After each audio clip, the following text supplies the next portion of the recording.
time you wish. Okay, great. Thank you very much. So good evening, everybody. We are now going to reconvene this public hearing of June 29th, reconvened from June 28th, 2022. And so I'll now be calling this meeting to order. This meeting is convened by electronic means. As such, council members may participate in person or by electronic means. For council members participating electronically, please ensure your video is turned on and let the clerk know if you leave the meeting for the purposes of confirming quorum. Council members are reminded that in accordance with section 14.13 of the procedure bylaw, members must enable their video to confirm quorum. Any council member whose video is disabled will be marked absent for that portion of the meeting. If council members attending by electronic means lose connection during any portion of the hearing, we will recess the meeting until the connection is restored. If council members lose connection during the voting process, staff will get you back online quickly while we suspend the voting process. The contact info has been circulated to you. Members of the public can view the proceedings via the live stream and YouTube link, which will be tweeted out by @BenCityClerk. We acknowledge that we are on the unceded homelands of the Musqueam, Squamish, and Tsleil-Waututh people. We thank them for having cared for this land and look forward to working with them in partnership as we continue to build this great city together. I also want to take a moment to recognize the immense contributions of the City of Vancouver staff who work hard every day to help make our city an incredible place to live, work, and play. Clerk, may we have the roll call, please? Yes, Mayor Stewart has a leave of absence from 6 to 8 this evening. Councillor Carr. Councillor DiGenova. Present. Councillor Fry. Present. Councillor Swanson. Here. Councillor Hardwick. Present. Councillor Wiebe. Councillor Boyle. Present. Councillor Dominato. Councillor Bly is Deputy Mayor sitting in the chair, and Councillor Kirby-Young. Present. The hearing has quorum. Chair Bly. And thank you very much. So before we begin, I have some announcements. The public may participate by speaking over the phone, submitting written comments to council, or speaking in person. Speakers will have 5 minutes to make their comments and should limit their comments to the merits of the report being considered.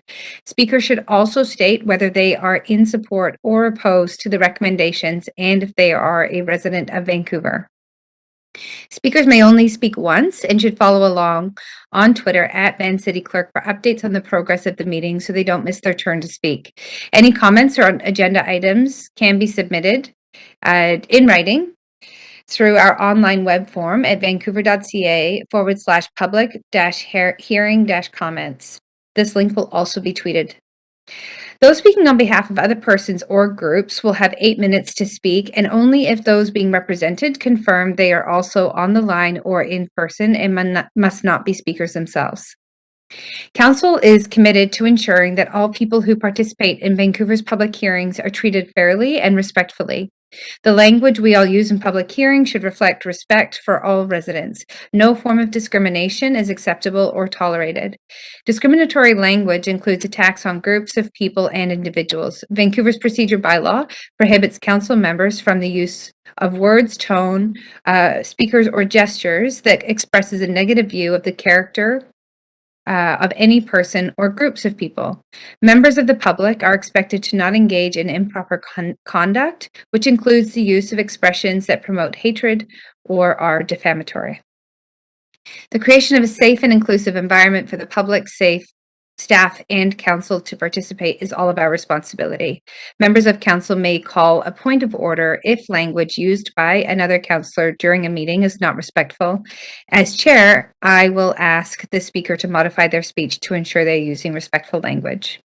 I also want to note the City of Vancouver's long-standing commitment to equity, diversity, and inclusion, including utmost respect for all genders. I remind Council that when addressing speakers and staff, we will avoid using gendered honorifics and will instead refer to the person by first and last name, role, or title. A reminder that council's role at a public hearing is to be a quasi-judicial body, which means council is to only consider the merits of the rezoning application or heritage designation. Council members may ask clarifying questions from speakers, including the applicant or technical advice from staff, but should save debate for after the close of the speakers list. After hearing from speakers, council may 1. Approve the application in principle, 2. Refuse the application, or 3. Refer the application to staff for further consideration. Finally, given the number of speakers on item 3, Council, I am seeking a motion that the public hearing reconvene tomorrow, June 29th, 2022 at 3 p.m. instead of the scheduled 6 p.m. start in order to continue hearing from speakers. Chair, I'm happy to move that motion. Happy to second it. Okay, thank you very much. So I heard motions moved by Councillor Kirby-Young and seconded by Councillor Boyle. All those in favor? Aye. Any opposed? Okay, hearing none, that motion passes. So yesterday we heard staff's and the applicant's opening comments, asked questions of staff and the applicant, and began hearing from speakers, and we will now continue to hear from the public. Any speakers for this item who wish to speak to council, please call toll-free 1-833-353-8610, followed by participant code 1061445# before the close of the speakers list. The phone number will be tweeted out and made available on the live stream. Any speakers in the council chamber, please come forward to the podium at that time. We have speakers on the line to provide comments on this item. Yesterday, we ended with speaker number 7, so we will continue with speaker number 8, Michael O'Shaughnessy. Clerk, is speaker number 8 on the line? Chair Blythe, Paul Mokry here, City Manager.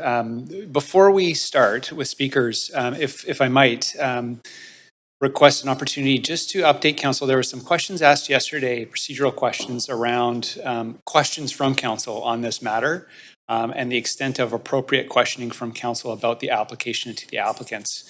And we provided, staff provided some information yesterday, and I think at the end of the day, there was probably not complete clarity on that issue. So I've asked Jeff Greenberg from our law department to just confirm, again, the appropriate scope of council questioning in the context of this particular public hearing. So if I might take the opportunity to ask Jeff to just brief council on that, that would be appreciated.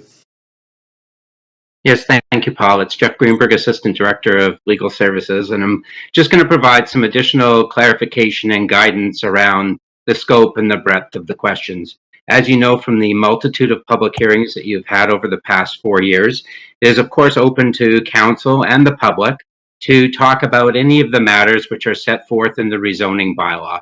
So that would generally be the height, the density, the form of development, and any other specific provisions that you would see in your draft rezoning bylaw, which would be part of your package.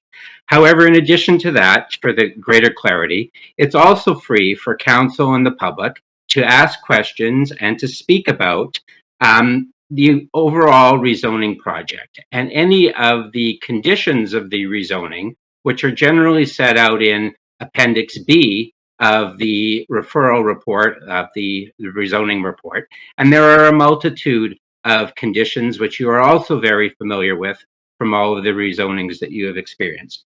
In this particular case, one of the rezoning conditions is a housing agreement. And therefore, because it is a rezoning condition, it is open to council to ask questions about that housing agreement and the terms and conditions which are set forth in Appendix B. The housing agreement, as you will see, talks about an affordability mix, supportive housing, etc., all of which is outlined in the report, all of which then is able to be discussed by council and to be spoken about by the speakers. In addition to the housing agreement, as is normally the case, there are issues in relation to transportation and parking and landscaping and engineering conditions and shadow impacts, all of which is, again, free for you to ask questions about and free for the public to speak about. What this rezoning is not asking you to do is to essentially approve the specific tenants, but it is, however, asking you to look at the social housing and the supportive housing and the affordability mix of the housing which is proposed for this site. And therefore, questions in that regard are also totally applicable and open for you to ask.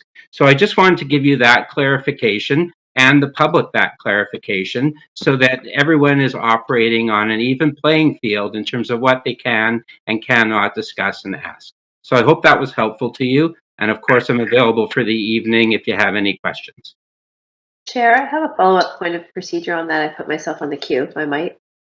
No. Yes, I just want to acknowledge, Jeff, thank you very much for that update. Councillor Kirby-Young, questions, is it of, well, go ahead and pose your question. It's a procedural question for you, which you may wish to direct to law. I'll look for your guidance on that. And yesterday, there were a number of questions that council were, how may I say, dissuaded or precluded from asking. I think that we've got clarity now in hearing this from law.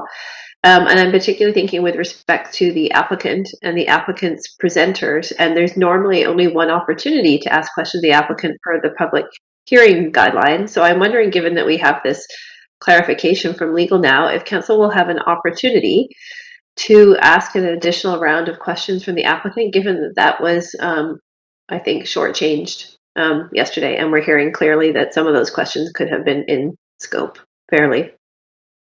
Okay, I appreciate that, Councillor Kirby-Young. If it would satisfy your point of procedure, can I consult with clerks while we hear from speakers, and also recognizing that the mayor was chairing that portion of the meeting and will be back in this meeting in a couple of hours, and given that he was chairing, just to confer with the mayor as well, and then come back with a decision so we know how to move forward. Yeah, I would be happy for you to clarify and follow up with legal. I would actually appreciate, just to be clear on my request, that response and that answer comes directly from legal. Mm-hmm. That would be my request, specifically from our staff. Yep, I appreciate that. That's very clear. So I'll make sure I circle back on that in a timely manner. Okay, thanks very much, Councillor Kirby-Young, and thank you to our legal staff and to the city manager for flagging that for us. So with that, I will move us back to the speakers list, and we will be calling on speaker number 8, Michael O'Shaughnessy. Good evening. Can you hear me? We can hear you. You have 5 minutes. Please go ahead. Excellent. Thank you. Good evening, councillors. My name is Michael O'Shaughnessy, as you just heard. I live in Vancouver, and I'm here tonight to speak in support of this project. The effects of Vancouver's housing shortage are literally visible for all to see. Vancouver is in the grip of not just a housing crisis, but a homelessness crisis. And that homelessness crisis is concentrated. Right now, our model segregates the city by income. It creates pockets of poverty that you can see in health data. People in the downtown east side live decades fewer than those in the west side. This is our city's shame. The project before you tonight is one way we can begin to end that shame and begin to build a city that is more just, more equal, and a home for all of its citizens. Once built, 129 people will call this building home, in a place that is far from a pocket of concentrated poverty. They will have individual units, each of which is equipped with its own separate washroom and kitchen. Functionally a studio apartment, frankly, similar to one I lived in for many years. The building would also include a common laundry area, a dining area, a program space, and an underground parkade. Only about half of these units will be supportive housing. The remainder will be very deeply affordable housing for residents who are able to live more independently. The building which these people will call home will displace no one. It will be built on publicly owned land, near public transit, the Arbutus Greenway, and parks, all of which unhoused and underhoused people, as our fellow citizens, are fully entitled to use and enjoy. This is consistent with the Broadway plan, which you have just approved. This is also consistent with the city's climate goals. And from my perspective, it will be consistent with basic human rights. This building will be a warm, safe, and dignified place for people to get back on their feet, with supports in place to give residents the best possible shot at building a better life. Tonight, and in the coming nights, I suspect you will hear that this project proposes to warehouse people. You will perhaps hear that you're bringing dangerous people near schools. You may hear that a theoretical model might have superior outcomes. Councillors, the housing and homelessness crisis are not abstract and not theoretical. They're concrete. Every day, 2,000 people sleep on the streets of Vancouver, in danger of exploitation, abuse, and violence. We cannot scrap this. We cannot go back to the drawing board, because while we're drawing, people are dying. If you vote down this project, 129 people will not get the theoretical alternative. They'll get the street. No matter how good your job might be, or no matter how secure you might feel, none of us are far from the street. An economic calamity can strike anyone at any time. Anyone can fall prey, me, anyone else, to a long spell of unemployment, or eviction, or in some cases addiction. I have some cases like this in my immediate family. In those cases, the individuals were able to lean on family supports. Some people have no such supports. Those people end up on the street. One day, one of those people could be you or me. No matter their housing status, no matter their risk status, the people who will live here are our neighbors and fellow citizens. We have a duty of care to them as members of our community to extend a helping hand, a real, concrete helping hand with funding secured and land acquired, not a theoretical solution that may or may not be delivered. I want to end my remarks tonight with a comment on this process. I believe that this hearing on a single building has more speakers signed up than were signed up for the Broadway plan. It has faced concentrated, well-funded opposition, including a microsite, a proactive media relations campaign, and direct mail advertising. None of that comes for free. Housing is a human right, but this process, with hundreds of speakers over dozens of hours, puts that human right on trial and forces supporters to run a gauntlet. Is this the kind of city we want to be? I submit that it is not. This building has land and funding secured. It will build safe, warm, secure, and supportive, and deeply affordable housing. Councillors, I urge you to vote in support. Your constituents, the citizens of Vancouver, many of whom will call this building home, deserve nothing less. Thank you for your time. And thank you very much. There are no questions, so we'll be moving to the next caller. Thank you very much. Thank you. Next, we have speaker number 10, Colin Sharp. Hi. Hey there, folks. Thanks for taking the time to hear from me. So my name is Colin Sharp, and for 6.5 years, I've lived at 2020 West 8th, which is just half a block from the proposed project site, and I wholeheartedly support it. My reason for supporting this project is not only the desperate need for housing in the city, a need that I believe has been very well documented throughout the process and is generally accepted even by opponents of this specific project, but I also support this because this exact location is absolutely ideal for a project like this. For residents of the building, they'll have their easy access to transit, essentials, and more in what is becoming one of the new cores of the city. And that will do so much to support their transition to more stable lives. Plus, there's all those specifics around the available funding and the land itself that can make this location possible. So those are the most important reasons to support this project, and it's been covered well already by presentations from the applicant yesterday, from other calls, Serena yesterday, Michael just before me. So I wanted to speak about how we react and listen to those that are opposed to this project. So I live here, and other people that live in the area are concerned about the impact this project will have. Thank you. I have slides. Okay, we'll just give our clerks a second to pull those up.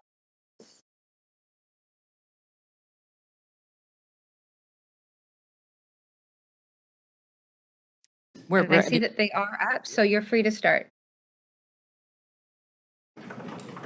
Good evening, Chair Bly and Council. My name is Sandra. My family and I have lived in Kitsilano for 15 years. I oppose this rezoning. We settled in Kitsilano because it felt like home and was an inclusive neighborhood. We are surrounded by many types of social housing that works. This has been a long year for me trying to learn about this project and the true intentions of this proposed building. Why was community feedback ignored with 80% of neighbors opposed to the proposal? I have seen the divisive hatred on social media spewed by supposed housing and drug policy advocates. As an Asian woman, this has made me and others feel bullied and threatened for speaking up for our neighborhood. There are 100 problems with this proposal, but I will speak to ones that trouble me the most. First, during UDP, the only site selection consideration was that it was next to a transit station and that city land was available. The site selection failed to consider it was 20 meters from a school, a toddler's park, including a women's supportive recovery home.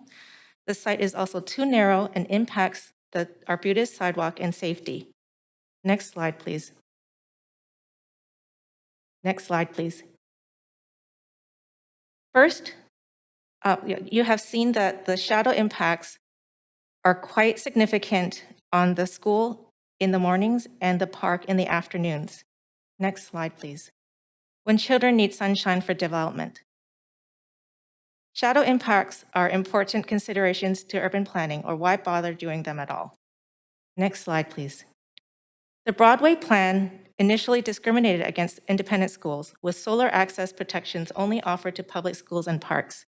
Fortunately, Councillor Dominato addressed that, who said, kids are kids, to mean all kids being equal.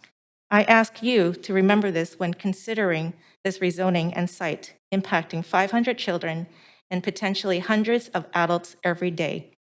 No one is debating the need for housing, but this building is not suitable for the neighborhood. It's too big for the site. Next slide, please.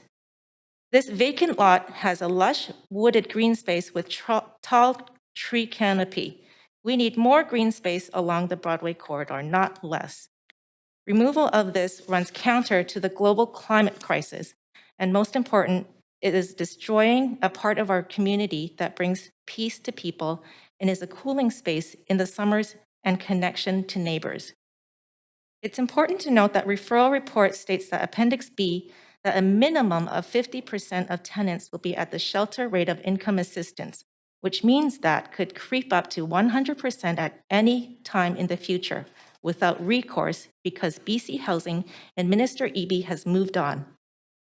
If there was such an urgency to build a housing facility, they could have built a 6-story building a year ago without going through the lengthy rezoning process. Minister Eby, my MLA, continues to state things will work themselves out. The data shows he is being untruthful. He forced a lease extension on Penticton. The Maple Ridge housing had people dying inside.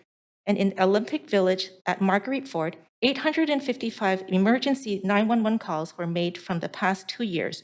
That's 10 years after it opened. It has not settled down.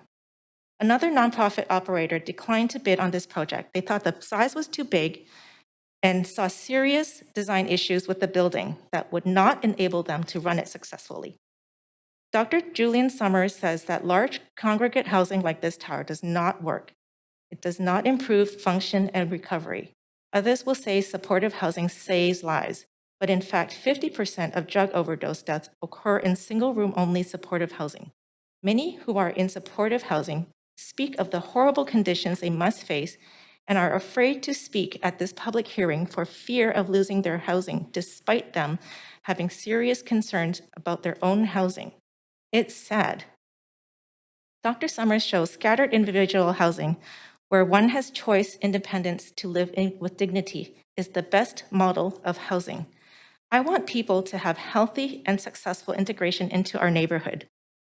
Please, the fact is, Council, if you support this proposal, even if you are well-intentioned, you are simply saying yes to a failed model. We need a model that works with this neighborhood. This model should not exist anywhere. So please make BC Housing go back, this time with the neighborhood. Together, we can find a housing that works. Thank you. And thank you very much. There are no questions, but we do appreciate you coming to speak in person today. Thank you. Next, we have Point of privilege, Chair. Would yes, it be Councillor possible? Hardwick. Would it be possible to get the PowerPoint presentation from the speaker? I just noted, wanted to make sure that we in council were able to have the PowerPoints that were brought along by speakers.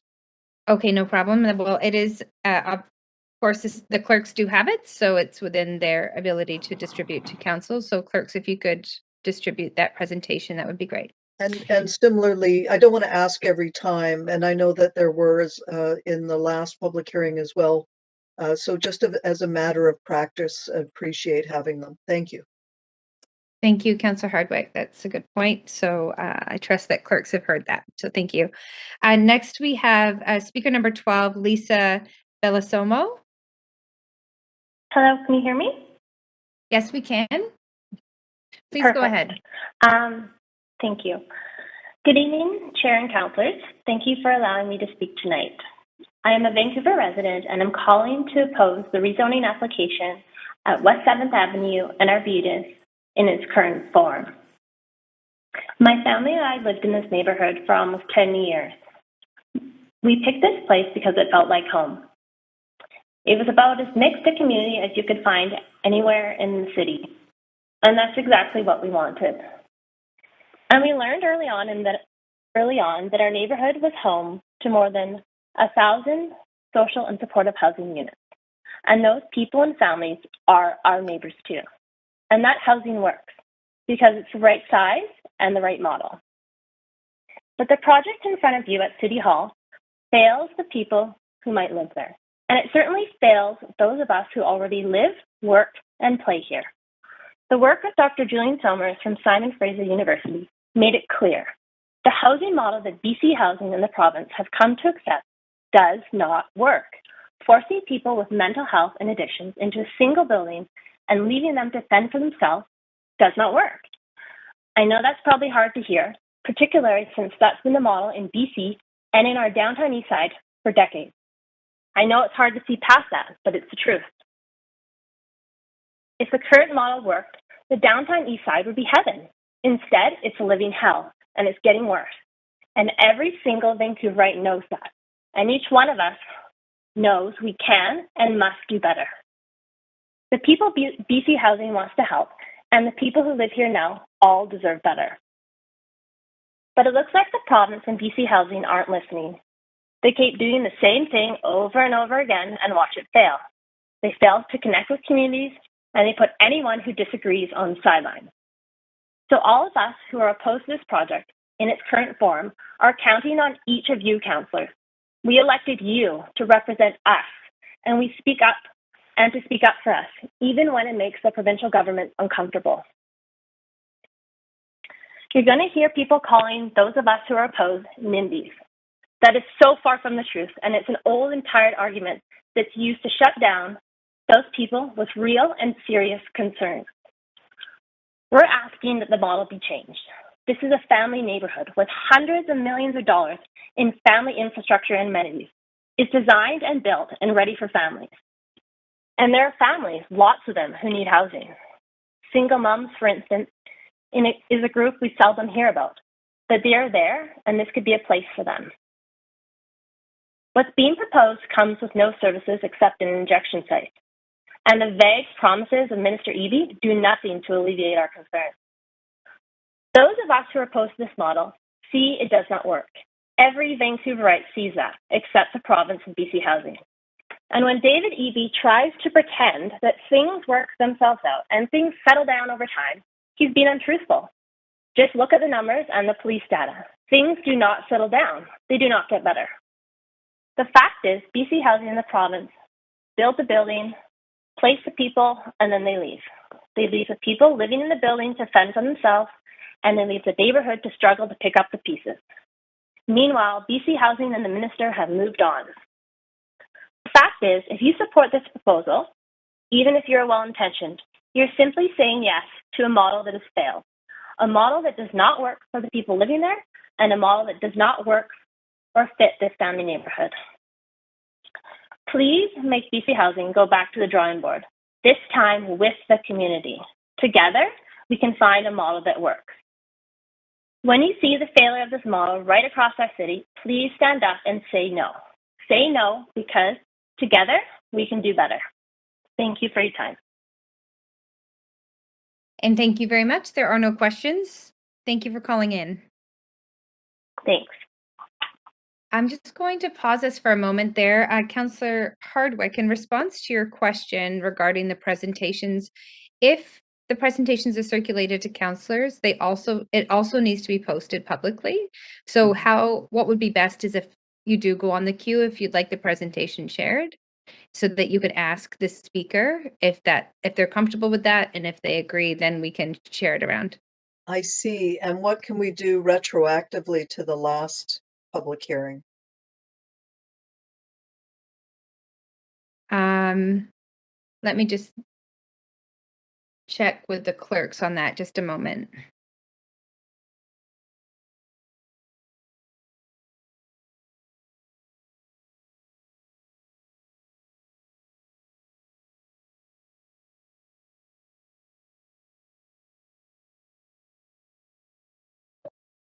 That is difficult to do, Councillor Hardwick, because we're not too proactively engaged with the public. And so unfortunately, if it wasn't asked when the first 7 speakers spoke, it wouldn't be appropriate to go back and ask them to share information at this point. So we'll have to just commit to doing it going forward. Thank you.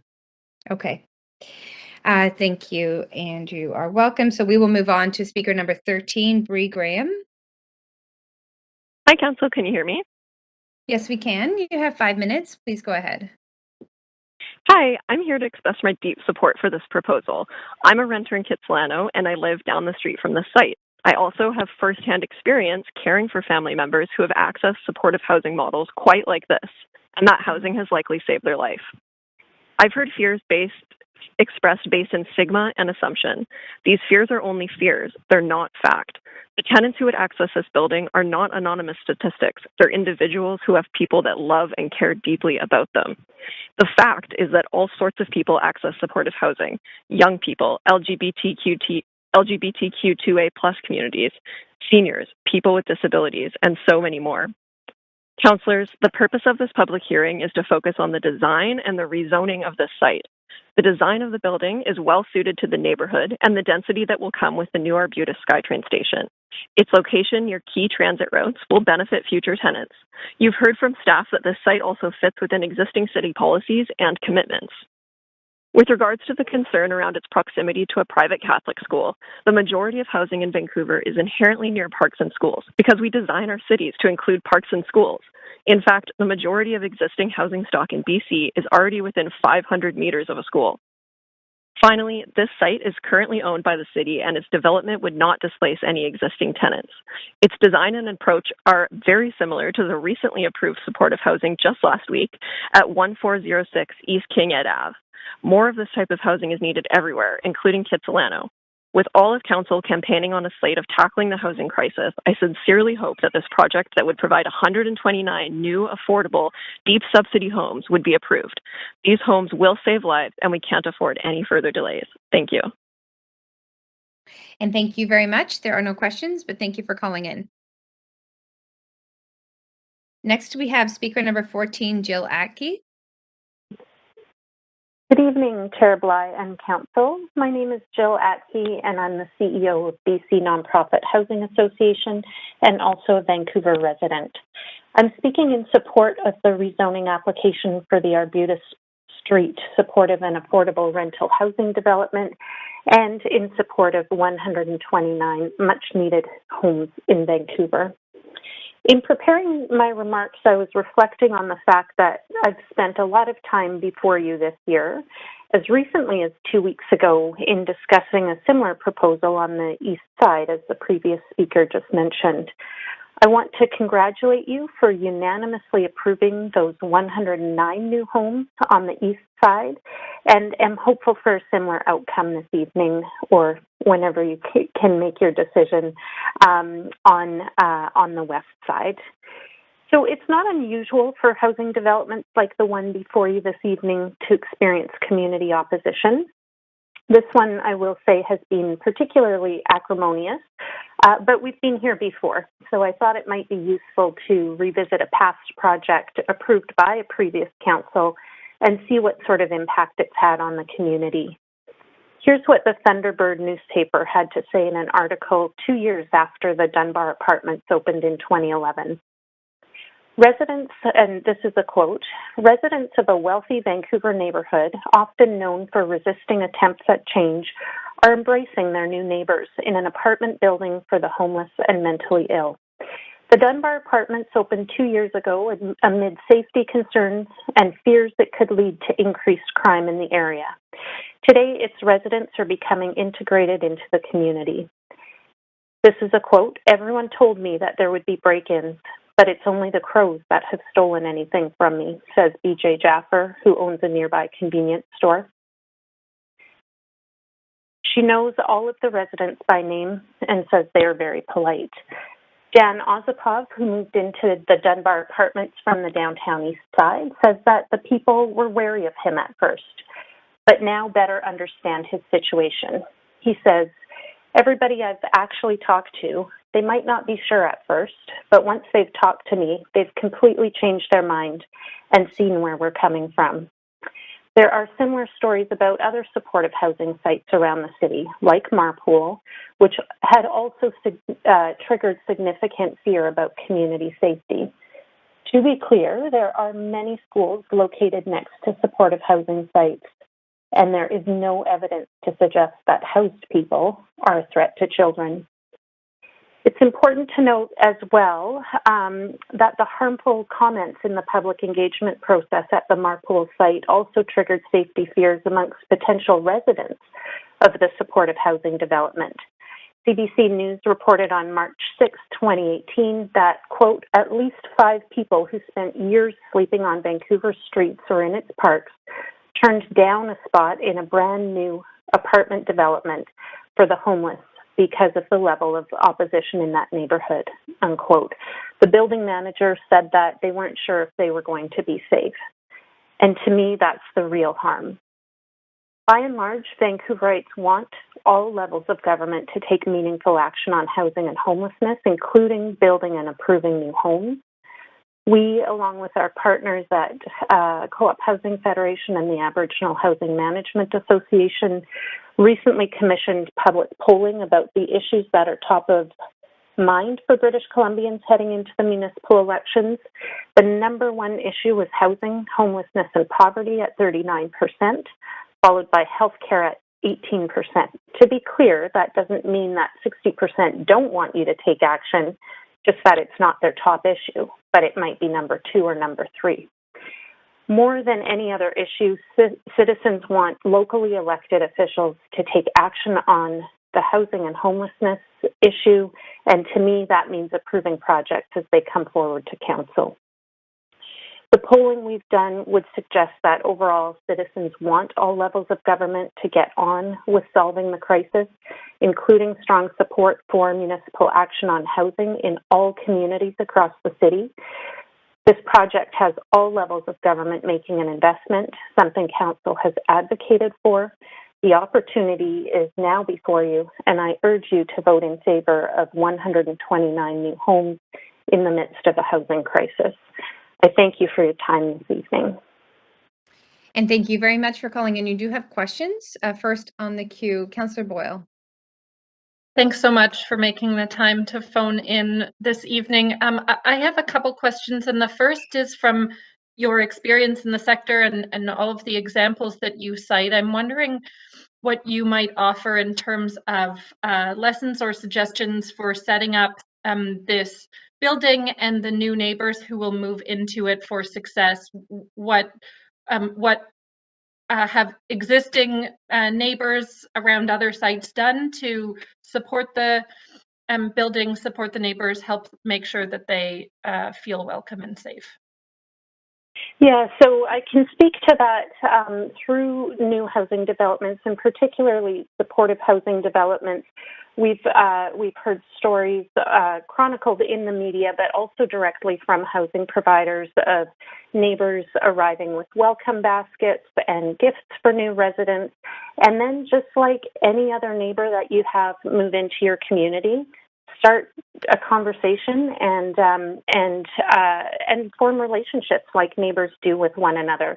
And I think that can really help to reduce some barriers and reduce some of the stigma that we often hear about in communities. I appreciate that. My other question is around funding, which again, you have lots of experience in the sector. We heard from BC Housing that if this project doesn't go forward, the funding will go to another project that's ready elsewhere in the province. I'm wondering what you can say about the competition for those senior government funds and what likelihood we would have that we could say no to this and just use the money in a different way in Vancouver. Yeah, unfortunately, the funds are not earmarked for Vancouver. So the project before you is the one that is proposed. There is no alternate project necessarily in the city of Vancouver. So turning down a project means that those funds get reallocated to a community that is ready and willing and actively seeking partnership with senior levels of government. Okay, thanks. I'll leave it there. Thanks again. Thank you.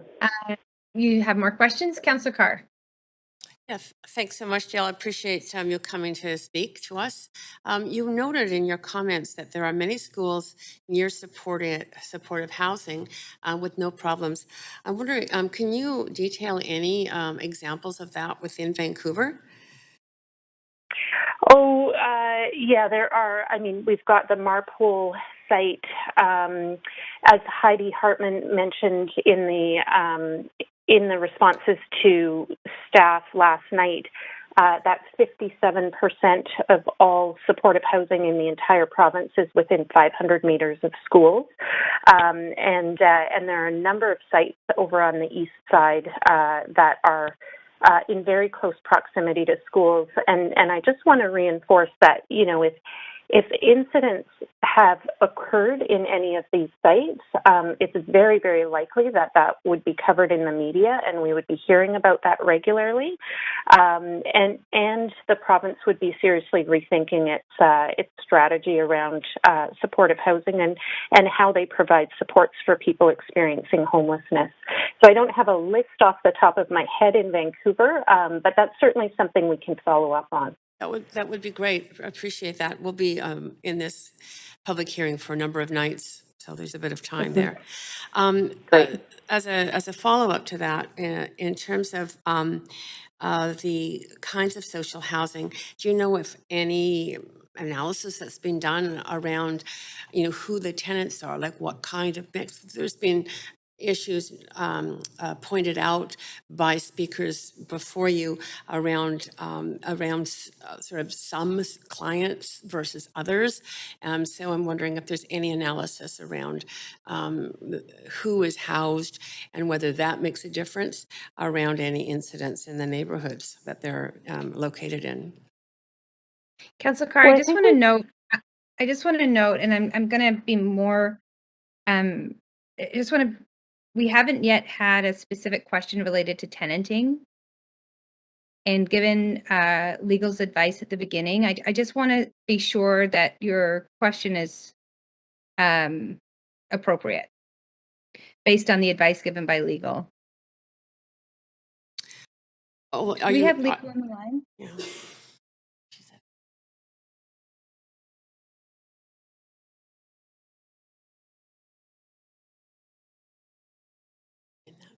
I'm just looking to city manager if we have legal on the line. I think we need to just make sure we're not opening this up at this early stage. Hi, Chair Bly. Yes, I am on the line. If you wanted to take a very brief 1-2 minute recess to ask the question, I'm happy to go offline with you. Yeah. Yeah, I mean, Councillor Carr, is there another way that you could phrase your question that could keep this more to the guidance that we got from legal? I'm sorry, Acting Mayor, I thought the guidance was that it was okay to be talking about this, but because the housing agreement is stated in our documents, but perhaps I got that wrong and you could seek reclarification. Yeah, okay, that's a very good point. I will just take a quick 2-minute recess and we'll get very clear on the parameters around discussion around tenanting so that we can help guide this conversation for the balance of the evening. So I'll come back in 2 minutes.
Meeting back to order.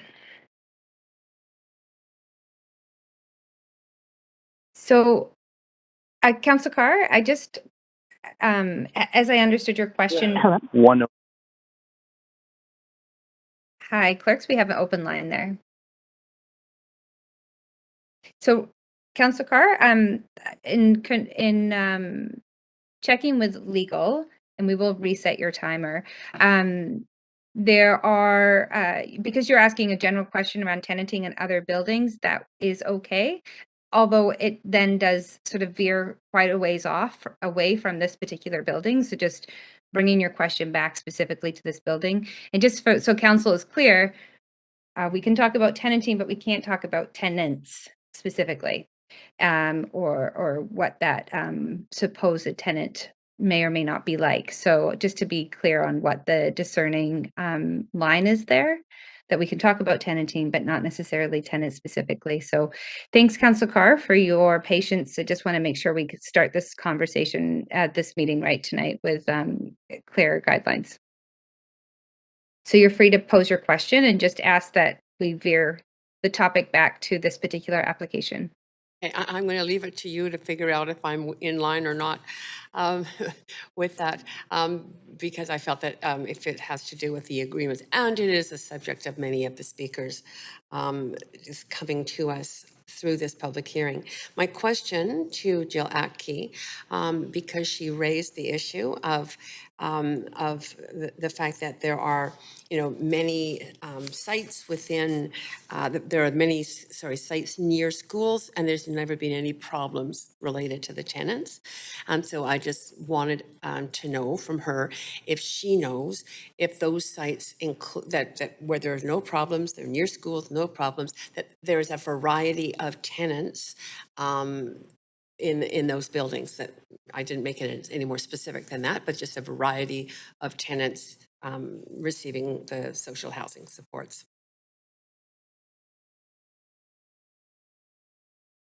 Hi, it's Jill Atke here.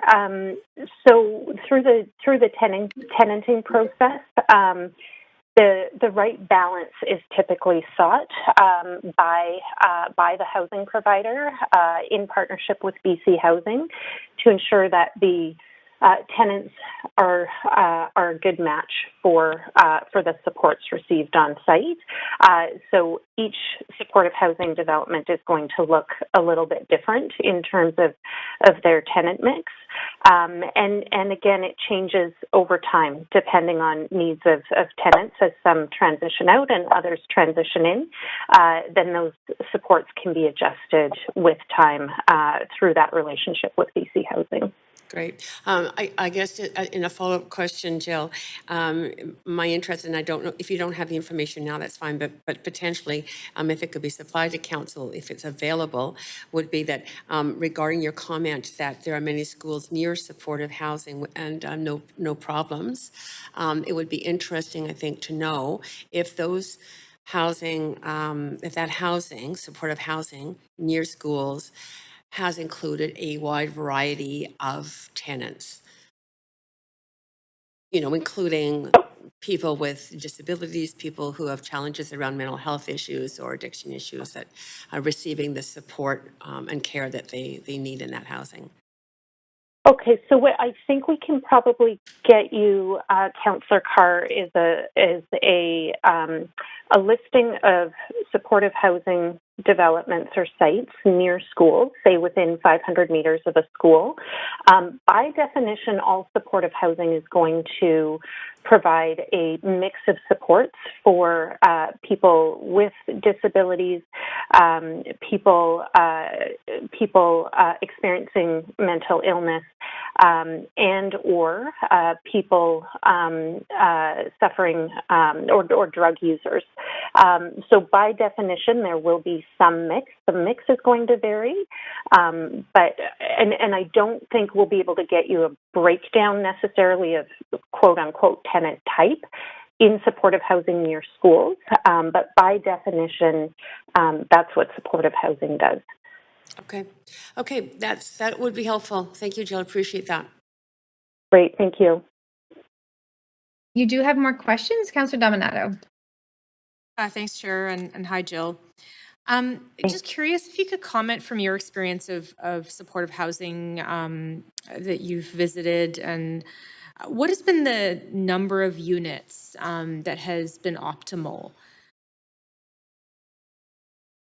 I visited and had tours of a pretty broad range of supportive housing sites, and I wouldn't say necessarily that there is an optimal size. In some cases, it's going to depend on the nonprofit operator and what their service delivery model is, but I've visited sites with as few as 40 units, and then sites with, in the 90 to 100 unit range, and have had the opportunity to engage with residents of supportive housing sites, and to get a sense of the supports delivered to them, whether it's meals, counseling, healthcare services, and by and large, the communities that I have visited, residents, have adapted to their housing environment, and are at home there, and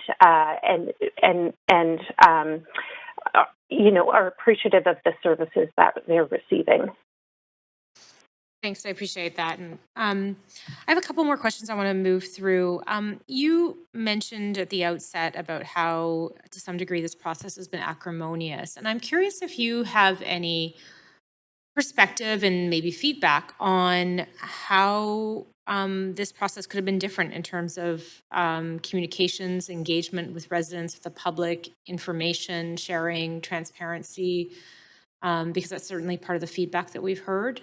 Do you have any thoughts or perspective on that? To be honest, Councillor Dominato, I have not been heavily involved in the engagement process, so I wouldn't feel comfortable commenting on that. No, that's totally fine. My other question is around appreciating where you're coming from, that there are many supportive housing frameworks and developments around the city, largely successful, but we do get the question about ultimately who's responsible and accountable for issues that might happen outside the building in the public realm. And I asked the question in the context of not stigmatizing, but in the context of people's fears that they bring to us about, well, what if we find needles outside the building or near the school or on the playground? Is how would you suggest that be addressed? Does that lie with the operator of the building? How do we handle those type of queries where people are coming from a place of fear in interest of their kids? And I'm just curious what your thoughts are on that. Yeah, absolutely. Most supportive housing sites do have community advisory committees, and so that's a great place for issues to be raised. I'm just trying to think. The majority of supportive housing sites that I have visited and toured, there is a considerable amount of community cleanup, to the extent that I have heard from surrounding residents that the neighborhood is actually cleaner than before the supportive housing went in. So those kinds of conversations are really important. Supportive housing providers and their residents want to be good neighbors and typically are good neighbors. So just developing the relationships and keeping the conversation ongoing, I think, is the best way to address any of those issues as they come forward. I appreciate that. Thanks, Jill. And just one last question. I was asking Nick last night about programming, and he talked about the importance of, it's not necessarily about the size of the building, but it's about the quality of the programs. I'm curious, in your experience, can you comment on successful supportive housing in the context of staffing supports and ratios and programming, both inside and through outreach, and what that looks like from your perspective? Yeah, unfortunately, I don't have that sort of information in front of me, but is an area that I could also follow up on. In terms of ratios, I think it'll be a challenge to find a hard and fast rule, because it will depend a bit on the resident mix.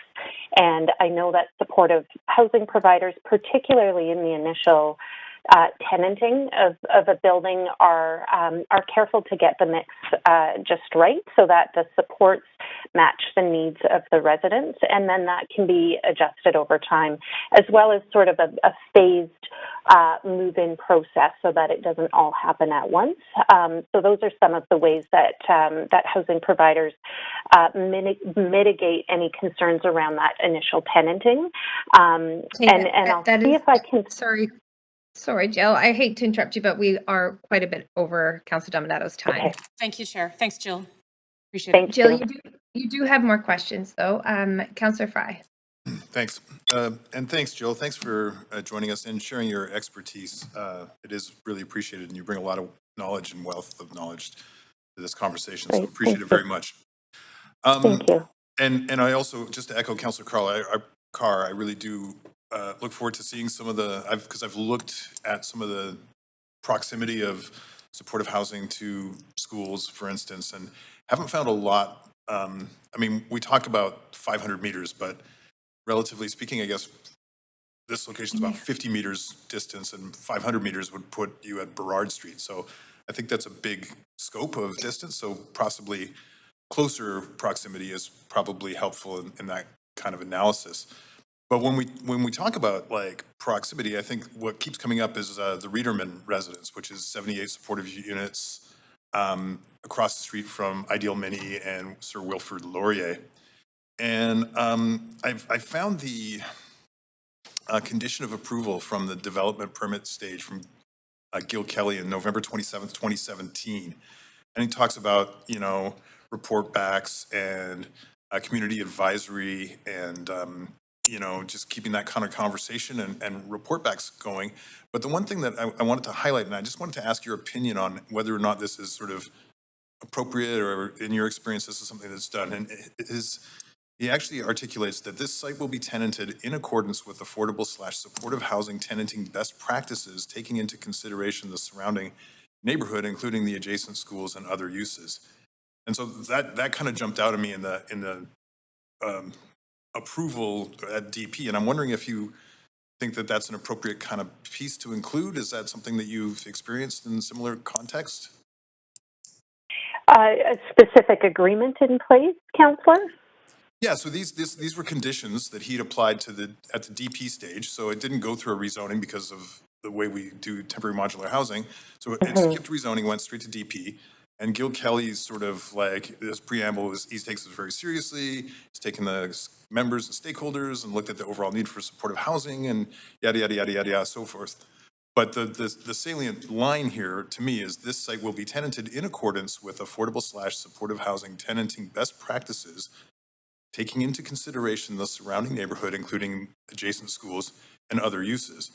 And I'm just, I mean, to me, I think that's the kind of language that would give everybody a sort of degree of comfort. I'm just wondering how typical that is in housing agreements that you've maybe seen come across the desk.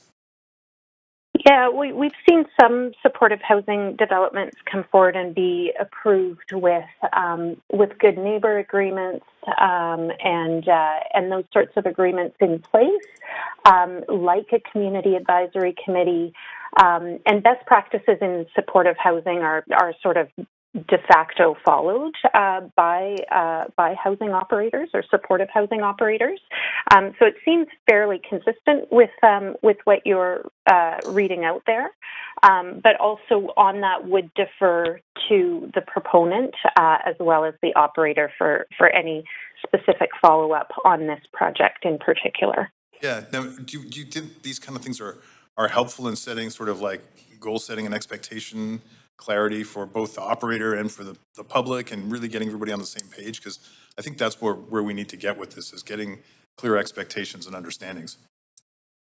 Yeah, I mean, what the operator, and this is not uncommon for supportive housing, is the operator is going to, if this project goes forward and is approved, will develop relationships in the neighborhood, as they do in all of the neighborhoods that MPA operates within, and those relationships can be structured in a number of different ways. I wouldn't want, in this particular case, because I'm not close enough to this project, to be prescribing a certain solution without consulting with the proponents. Totally hear that.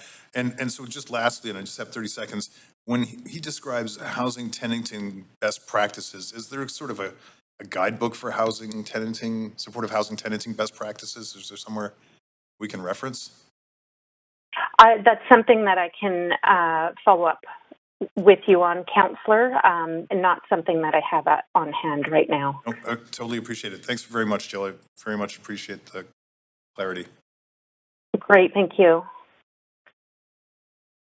Thank you very much. You do have more questions, Councillor Kirby-Young. Yeah, thanks, Chair. And following up on Councillor Fry's request, I'd also love to, I think all of council needs to receive that information in public hearing, but I'd like to see the reference to best practices, so that would be great. My question is, Jill, kind of building on some of my previous council members' questions, is how would you respond to some of the feedback or commentary that council has received that some nonprofit providers did not want to pursue the opportunity to run the site due to the size of the number of units, or out of concern that there is not going to be sufficient operational budget provided to provide the quality level supports that they felt were necessary? We've heard that from a few folks. How would you respond to that? Yeah, the way I would respond to that is the nonprofit sector is a broad sector. There's more than 800 nonprofit housing providers in BC, several hundred in Vancouver alone, and some of those are supportive housing providers as well. And the reason we have a broad range is that they have a broad range of expertise and service that they provide, and a broad range of missions in many ways. And so as projects come forward, nonprofits are going to take a look and see whether or not that's aligned with either the housing they have in their portfolio or their particular mission or not. And absolutely some may choose not to bid on specific projects. The one thing I would note as well, and I'm not familiar with the situation that was referenced, but a nonprofit may have declined to bid when the project was 129 supportive homes, because that's not the right fit for their portfolio and not the kind of housing they want to be delivering. Another provider may step in and say that is the right fit for their portfolio and the type of supports that they provide. But since that time, the number of supportive homes in this project, despite the desperate need in the city of Vancouver, has been reduced by half. So in and around 65 of these units are supportive housing units. Sorry, carry on. Go ahead. Oh, sorry. 65 of those units are supportive housing units, and not the full 129. And so that reduces again the amount of support and the quote unquote manageability of it if there are nonprofits that have those concerns. Okay, I appreciate the perspective. I'm still hearing similar concerns, but I appreciate the point of view. Thank you. Thank you. Thank you. And those are the end of your questions. And Jill, and just a reminder to all councillors and anybody who's receiving additional information that it needs to go through the city clerk's office, and that link has been tweeted out. And that's just a requirement of the quasi-judicial process that we're in.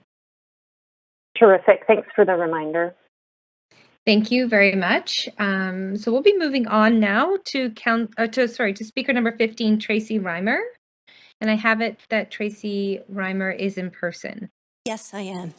Hi, my name is Tracy Reimer. I live in a 3-story apartment building in the 15 square blocks between Arbutus and Burrard and Broadway and 4th and the unceded territory of the Musqueam peoples. I have medical problems speaking, but I will try to say this in 5 minutes. Our neighborhood has been portrayed as being privileged. It is one of the most affordable neighborhoods in Vancouver where I live. In my neighborhood, 99% of us live in 3-story apartments older. Most of our buildings contain 40 households in a footprint of 2 single-family dwellings. I believe our 15 blocks contain somewhere in the area of at least 3,000 households. But make no mistake, we are a neighborhood in the best of the sense. We don't mind having people with addiction or mental health problems in our neighborhood.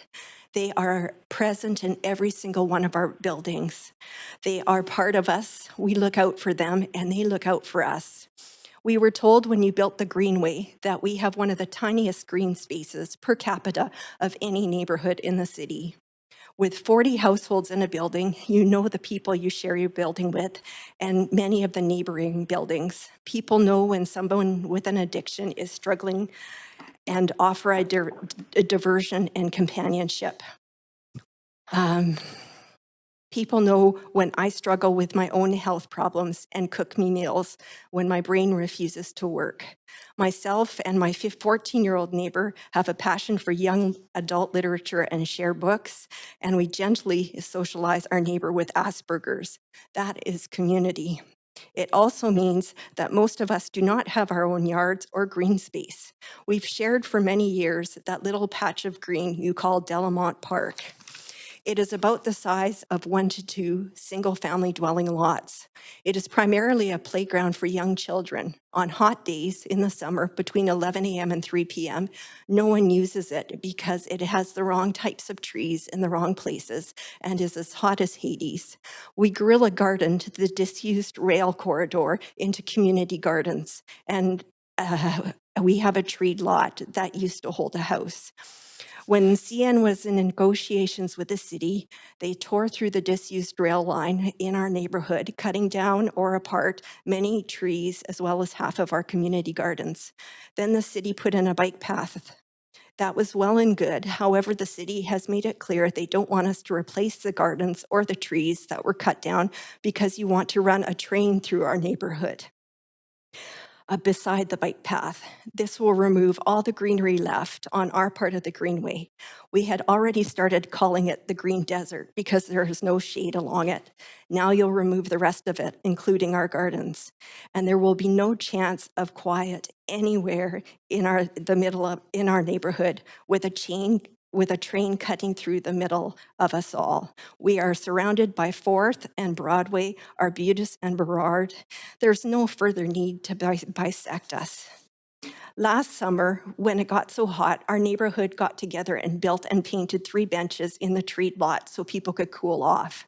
One of the points you're missing is that one of the largest buildings is the low-income seniors building on Maple. I've seen many residents of this building struggle just to walk to London Drugs and back. They are not able to walk to Kitts Beach or Connaught Park. A lot of our residents who are rougher around the edges used to lie down under the trees in that lot to hang out away from the children. Parents are very hesitant around people who sit in a playground and don't have children. Even myself, who was once a community health nurse, is often watched closely. On the new benches under the trees, we are able to sit, and the residents who are hesitant to or physically disabled to join them now too. It's been a wonderful space for connecting. Now you want to put a building containing 130 more households on this shady spot with benches. Next door to that building on 8th Avenue is a wonderful co-op on city land which contains 40 households. Most folks in that building are low income. They are people who live in that building live on a government disability allowance of $1,100 a month. It sits again on a lot of about the size of 2 to 3 family dwellings. Unfortunately, when the city renewed their lease at Christmas, they were told they had 5 years to come up with a plan to increase their households from 40 to 150 on that same patch of land. So presently, we're increasing households by 300, running a rail line through our 15 blocks, stripping us of every single green space except for the tiny children's playground. However, because of the new building, the playground will not get any sun in the winter, but will still get full sun in the summertime. Do you expect us all? I'm just going to pause you there, just because you are over your time, but you do have questions. So I wonder If I can advance Councillor Dominato for questions. I only have about 8 more sentences. May I just finish? I will have to live 30 feet from this. I live in this neighborhood and I will for the rest of my life. I understand, but I did give you an additional 30 seconds over the 5 minutes, and I just have to be fair and offer the same amount of time to every speaker. So I'm going to advance Councillor Dominato, and you'll be able to answer her questions, and she does have 5 minutes. Thanks, Chair, and thanks, Tracy, for coming in. I just wanted to clarify what I heard in your comments is that largely you're concerned about the loss of green space and the lack of green space in the area. Is that right? Because I've heard different concerns through correspondence and through speakers so far. Yes, yes. Green space that people can walk to, green space where people can connect with.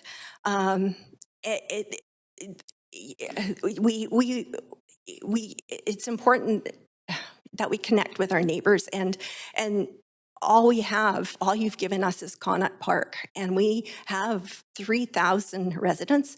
We also, when I looked at your green area around City Hall, you probably have almost as much green space here as we have between Broadway and 4th, from Fur Street all the way to Alma Street. And so we all live in these buildings that don't have yards. Thanks. I appreciate you clarifying that. It's certainly a theme we've been hearing, and I seem to recall from our 4-year capital plan that we just approved that there's actually allocations within there for additional park space right in that area or expansion. But I appreciate you clarifying that specifically, just so we understand, because everyone has different perspectives about why they support or don't support the additional housing, and I just wanted to be clear on what the concern was. Thank you. I think there's other speakers, so. Yeah. Thank you, Councillor Dominato. Councillor Kirby-Young. Yeah, thank you. I appreciate you speaking. I know you mentioned that it's difficult for you because you have a medical challenge. After the green space, what's your second key concern? I just wanted to be clear in terms of the takeaway from your comments. Noise through the neighborhood. I think we have really good transit space on Broadway and 4th and on Burrard, and I don't think you need to send a train down the middle of us. Okay, but with respects to this specific project, because we're not talking about the Broadway subway extension that's outside of this. But you're putting these people next to. But you're putting these people next to that. You're putting them next to a train and a bus circle in a neighborhood that will have no green space except for that tiny Delamont Park. Okay, so it's the impact, it's the development of the site as a whole versus keeping it as accessible space for the neighborhood? Yes, there are so many plans for our little 15-block space that if you don't connect the dots between all of your projects, you don't understand how much we're losing. Okay, I understand. Thank you. Appreciate it. Thank you very much. Speaker, those are all your questions. We do appreciate you coming into council to speak. But just please don't put the highest number of people in the noisiest places in our city. That's what the plan for densification seems to be so far. Please put them near parks. Okay, okay, great. Thank you very much. We're gonna move on. I believe there's another speaker. Speaker 16 is also in person, James Cooper. I am. I do have a slide deck. Oh, wow. Automation. So, my name is James Cooper. I'm a resident of Vancouver since 1967. It's the first time I've come to City Hall to speak. I'm motivated. I'm speaking, for me, I am opposed to the rezoning application solely on the form. It doesn't matter if you have Saudi princess or if you have supportive housing.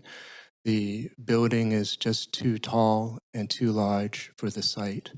Not every site in the city is capable or should support a high-rise development. Nobody is decrying supportive housing. I think it's a very noble act.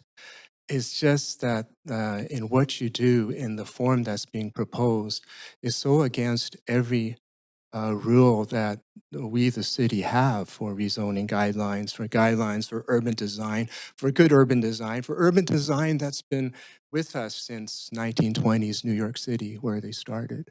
So I like to start with a slide showing pictures of the neighborhood. No, please, please. It shows what the area looks like. You have smallish buildings that are allowed to be close to the sidewalk, and even the larger buildings are capped by an RM4 zoning, which keeps or which has developed the neighborhood character. The neighborhood character and urban fabric is solid, is stable, and is very much like the pictures you see before you. It is possible to bring density and height into this urban structure, this urban fabric, but you have to do it in the right way. You have to do it in a way that respects all the rules. Next slide, please. Okay, this is the site plan as proposed. The hatched area is where all the density of the tower is located. The site is long and narrow. The proposal ignores putting out the density uniformly, chooses to concentrate it in that hatched area. So, but please understand, look at the bottom edge. There's 2 feet away from the property line. There's the full 155 feet of the tower will be there. It'll come crashing down to the sidewalk. Next slide, please. And this is the width of Arbutus Street. It is not a major arterial at this point. It is essentially a 2-lane road with a parking in some places on one side or the other, depending on where you are. Not a busy high street as you would expect. Next slide, please. And this is what it looks like in front of the proposed tower. It is a narrow residential sidewalk, 6 feet wide. There's a smallish planting strip, 3 feet wide, including the trees. And you see that yellow fence? That's where the entire face, 155 feet, will come crashing down. Next slide, please. So it is a vertical tower without a buffer, and we do have rules. I'm an architect. I'm licensed in British Columbia, state of Washington, Oregon, and California. Nowhere where I work, nobody does this. I mean, the proposal is nice on 7th because it sets back, not so much so on 8th, but on this part of Arbutus Street, is horrible. Not only does it not set back according to most of our development rules, our own zoning bylaw regulations, rezoning guidelines, it does the opposite. It cantilevers towards the sidewalk to only 2 feet away. The little sketch on your right is just a basic design. That's, essentially it's a ratio. The higher you go, the more green space as a buffer you have to provide. Next slide, please. And so why don't we just sort of experientially what it is? I heard a question, I think it was a rhetorical question by one of the counselors saying, well, so what if you don't have light? Well, it's democracy. You can't act like a bully and you can't impose your will onto others. It's democratic architecture. When you look at the photograph to the left, that is about a 6-story building in Vancouver, but the sidewalk is 14 feet wide. It's not 9. And imagine walking beside that, but imagine that 2.5 times taller and casting a very stronger shadow for much more time. Next slide, please. That's what it is. Next slide, please. So it's 4 times higher than anywhere else in the city. Next slide, please. And that's the fearsomeness of not having any buffers. Next slide, please. And that's what you see most around. Next slide, please. And Okay, it does bring you to the end of your time, but you do have questions. So I'm going to advance the first counselor on the queue, which is Counselor Dominato. Yep, thanks, Chair. Thanks for coming in. I wondered if you were an architect. I'm curious. I was reading the UDP comments in the report, and they did talk about concerns around the public realm. Yes. And I'm wondering about. I had written this down the other day, a question about setbacks and whether, if this was supported by council, if direction could be given or conditions around more setbacks on that side of the street, because to the point you're pointing out, it's right to the property line. Well, I think that is when you come to the conclusion when you have to do that, right?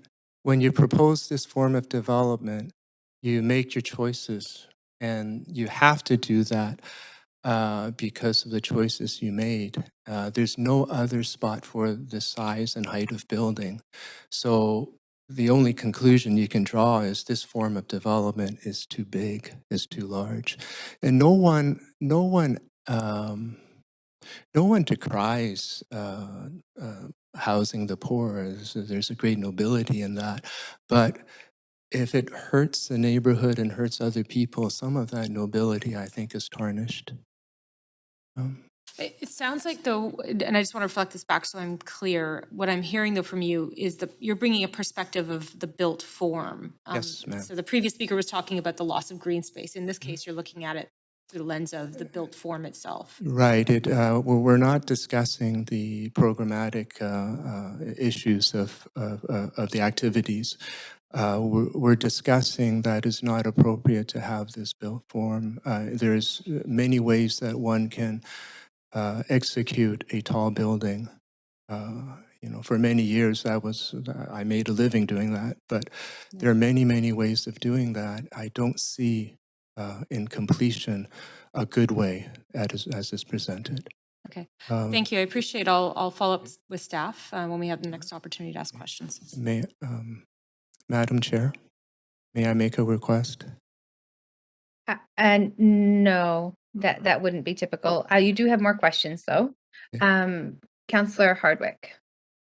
Thank you. I'd just like to request specifically this PowerPoint presentation from the speaker. Speaker, are you prepared to provide that to council? Through Madam Chair to the councillor, I would be happy to, because I took too long yakking and my punchline was on slide 14 that you didn't get to see. So I would be very happy to publish it. Sorry, would you indulge us with slide 14? Because I've got about a minute left. If Madam Chair would indulge. This is Councillor Hardwick's time, so you are free to answer the response or the question. Clerks, may I request slide 14, please? Slide 14, keep going, please. Yes.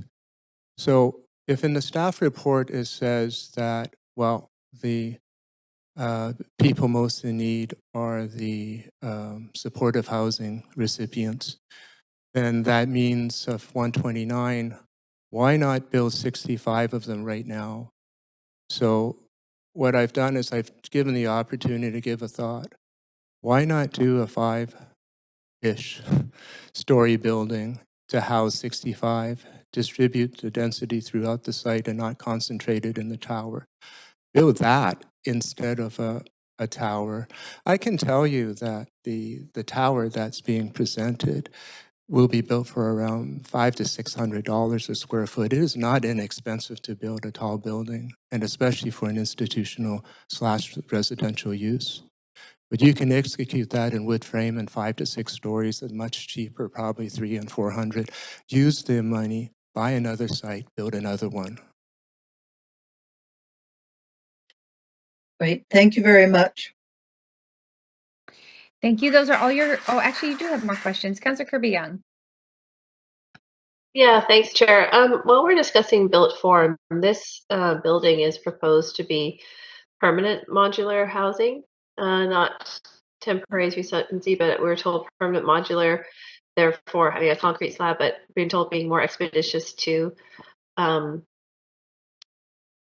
build and less disruptive because of some of the components happening off-site. Do you have any comments with respects to that? And specifically, the second part is I'd love to hear any thoughts around the narrow width of the site at 75 feet relative to the amount of what they're trying to accomplish in terms of units here.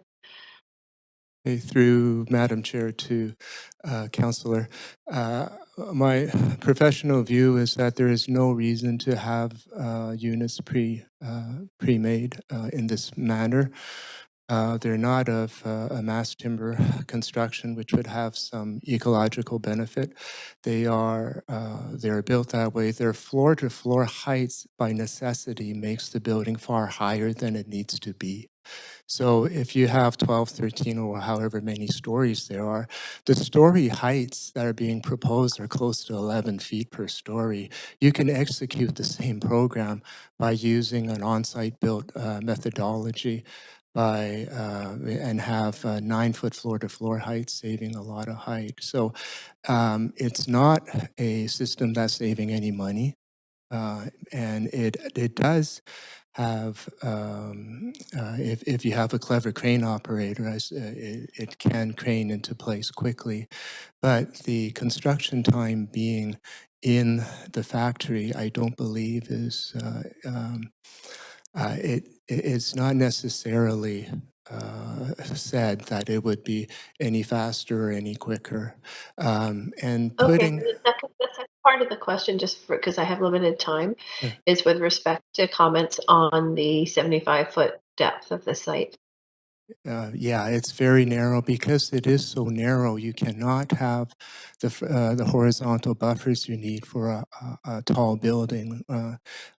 Councillors, this is your bread and butter. You live this every day in redevelopment or rezoning applications. For tall buildings, you need either a short podium against the sidewalk to keep the pedestrian scale, and the tall part of the building is set back. If you don't have that, you have to set back the building a long ways, and the narrowness of the site does not, absolutely does not allow that. Right. I feel like it is trying to sort of, they're literally trying to fit a building into a very small footprint. Is that a fair reflection? The building is too big, it's too tall for the site. Yes, the geometry and the size of the site will not support it. Okay, I'll leave it there. Thank you. Appreciate your comments. Thank you, Councillor Kirby-Young. Those are all your questions. We do appreciate you coming in to speak to Council today.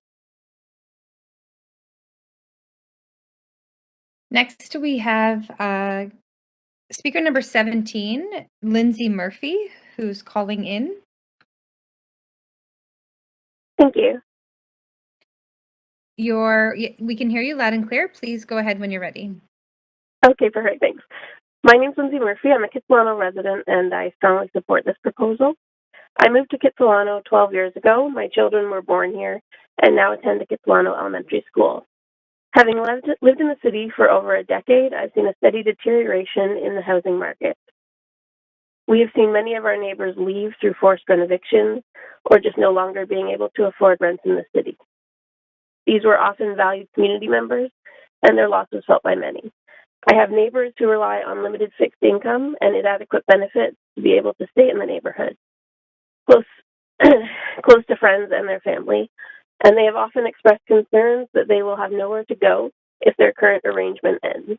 This proposal of a mix of shelter rate and supportive housing is so desperately needed in this neighborhood so that people like my neighbors might be able to find a permanent home and the comfort that comes with knowing that their housing is stable.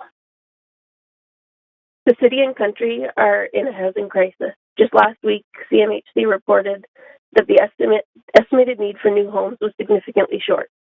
Some 3.5 million additional houses are needed by 2030. I listened yesterday and over the last year to the many neighborhood concerns about the model proposed at 8th and Arbutus. This is not a new model. In fact, Council approved the same model just last week in East Vancouver. The assertion that there is no data to support this congregate housing first model as a successful one is false. This is a widely used and well-supported model that has repeatedly resulted in positive outcomes for both chronic homelessness in many communities and the individual benefits of improved health, mental well-being, long-term outcomes for remaining housed, and toxic drug supply poisoning. In his 2016 publication, Strategic Response to Homelessness in Finland, housing policy expert Nicholas Place out of the University of York reviews the differences between the Finnish housing policy to eliminate homelessness versus the rest of Europe, while noting that Finland has had the most positive homelessness outcome in Europe. He notes the major difference between the Finnish housing model And the pathways model is the use of congregate housing. Some blocks including 90 or more apartments, all of whom were housing first service users. Congregate housing services are the core of the Finnish strategy. It faced similar concerns that placing large supportive housing projects in communities would fail, not result in the intended welfare outcomes, and be detrimental to communities. However, this was not the case. They found that the long-term, hard-to-house persons were successfully remaining housed. Residents can find supportive community in their peers in congregate housing that is harder to create in the scattered housing model. In fact, some studies have shown that the scattered housing model with mobile supports can lead to social isolation, resulting in negative health impacts and lower success rates. Sorry.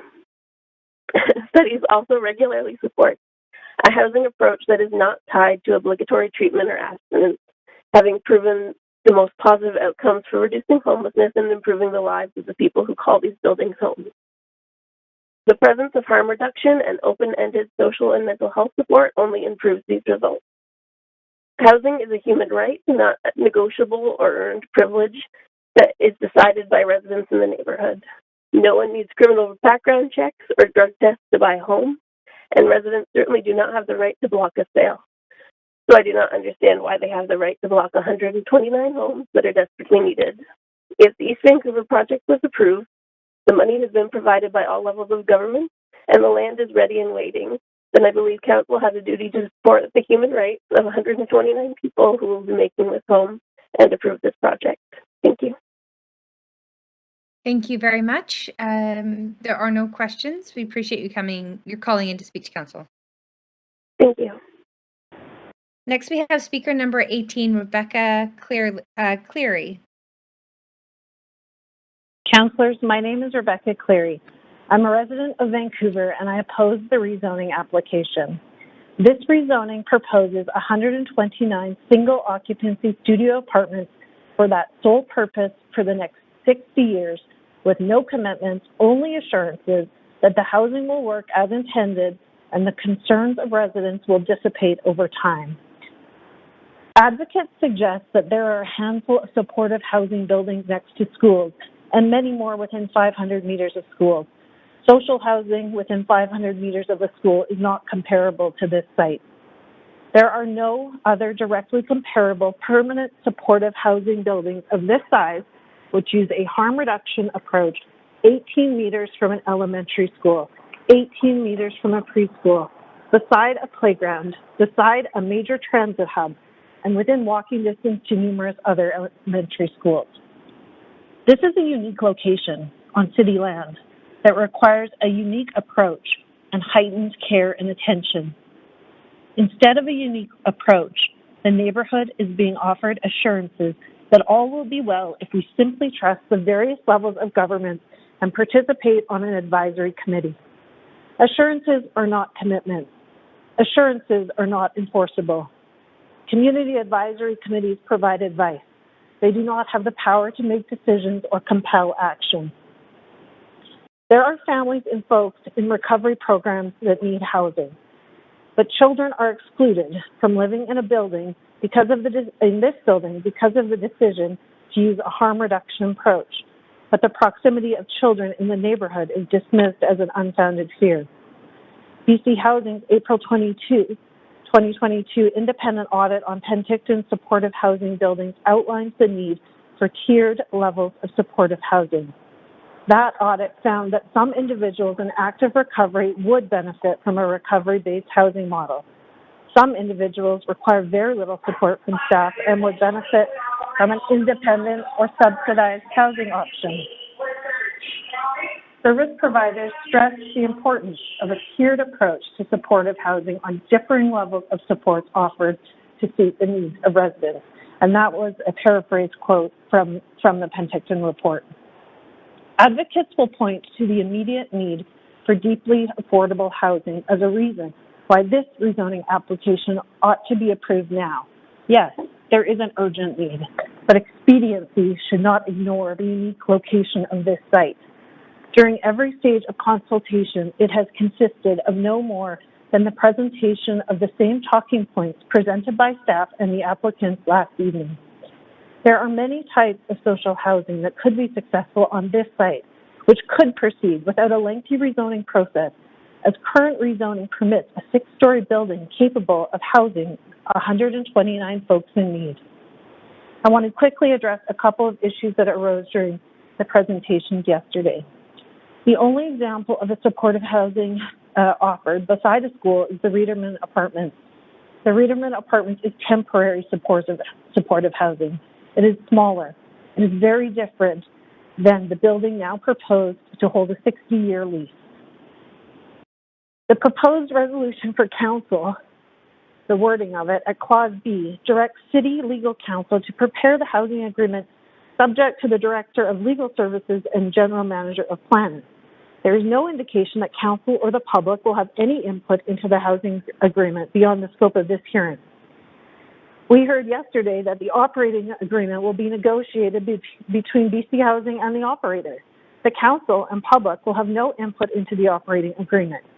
Again, the community is being asked to accept assurances that BC Housing will require support and services when BC Housing yesterday first said they will employ best practices at the site, but then were unable to provide any specifics on what that would mean for this site in terms of staffing or support.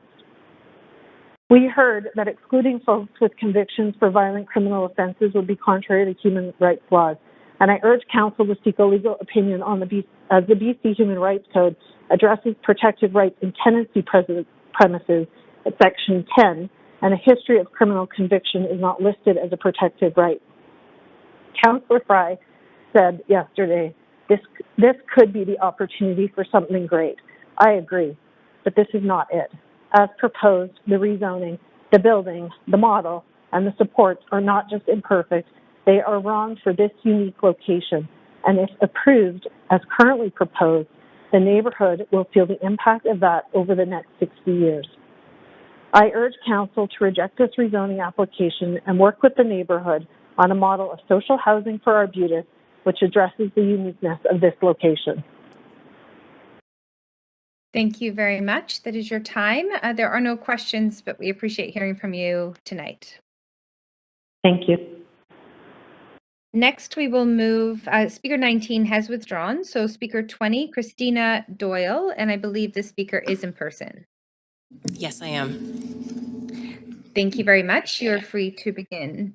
Just before you start the time, I just wanted to note that I'll let you know when to press the video. That would be great because there are two, so thank you. My name is Christina. I am a mother and a member of the neighborhood who speaks before you today in strong opposition of this proposal. Like many of my neighbors, after attending the in-person last night hearing, what applicants had to say, I tossed my comments and decided to speak to the significant lack of knowledge the city planner has of the area. I am a practicing professional engineer and therefore would like to lend my comments in reaction to the first responder access question raised by council last night, as you were not given the correct information. It has become clear that as neighbors who live in the area, we are actually better suited to answer your questions. First, I want to play a video taken by a parent at Delmont Park at 3:15 p.m. This is the time when children at our school are picked up. Watch as the southbound fire truck has to go around traffic, which is backed up past Fifth Avenue into oncoming traffic to navigate the area.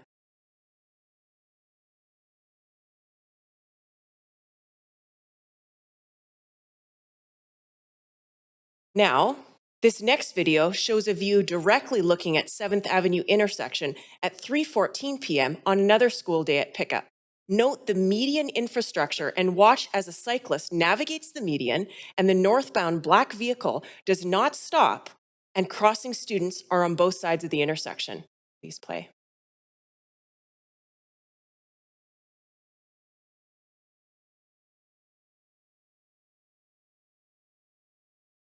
So you see the cyclist approaching. He's an adult, smart enough to linger, and the car almost hits him. Then you see a student on both the south side and north side running at one point to cross. Last night, it was suggested that any first responders called to this institutional tower would access the building off of 7th Avenue. Well, 7th Avenue is an active bike path. Cyclists use this route as it connects directly to the Arbutus Greenway. If the city planner was to step on site, they would know that at 7th and Arbutus, there is a controlled median that does not allow vehicles to make a left turn while traveling southbound. It is at this very intersection that the school has raised multiple safety concerns to the city. This intersection currently has 2 pedestrian crossings, one on the south and one on the north, and the bikes cross through the middle of the median. Having multiple locations where vehicle interactions can be made with pedestrians and bikes is what we call driver overload. This is where too much is going on and the driver is unable to make a quick decision. Now imagine you're a child attempting to cross. You do not have the cognitive abilities like adults do to make the right decision. Hence, we have already had many near misses with children at the school. We reported them to the city and we were ignored. I've met multiple times on site with city reps showing and explaining these safety concerns, even meeting just last week over Zoom with traffic managers Lon Leclerc and Steve Brown on the matter, all of which has fallen on deaf ears. City planners have skipped vital components in the design regarding access to this tower facility. We know, based on emergency calls placed at the Marguerite Ford housing complex, that we can anticipate 3 calls a day to this site. Now, that's just not ambulances responding. This includes fire and police. So 3 vehicle units each day navigating an active school zone and by a toddler park. But let's not forget the terminus station and bus loop on 8th Avenue. All of this on a 2-block postage stamp of an area. The station itself will bring 3,000 people per hour transitioning to buses and walking in the area, adding to the chaos that currently exists. Chaos that exists and the station, bus loop, and housing proposal before you are not yet built. The proposal will only compound the current traffic-related issues in the area, making our kids, my kids, less safe. It is blatantly clear that the city planner and the applicants have skipped key components in this design, disregarding the basic needs like emergency response access points. So what else have they missed?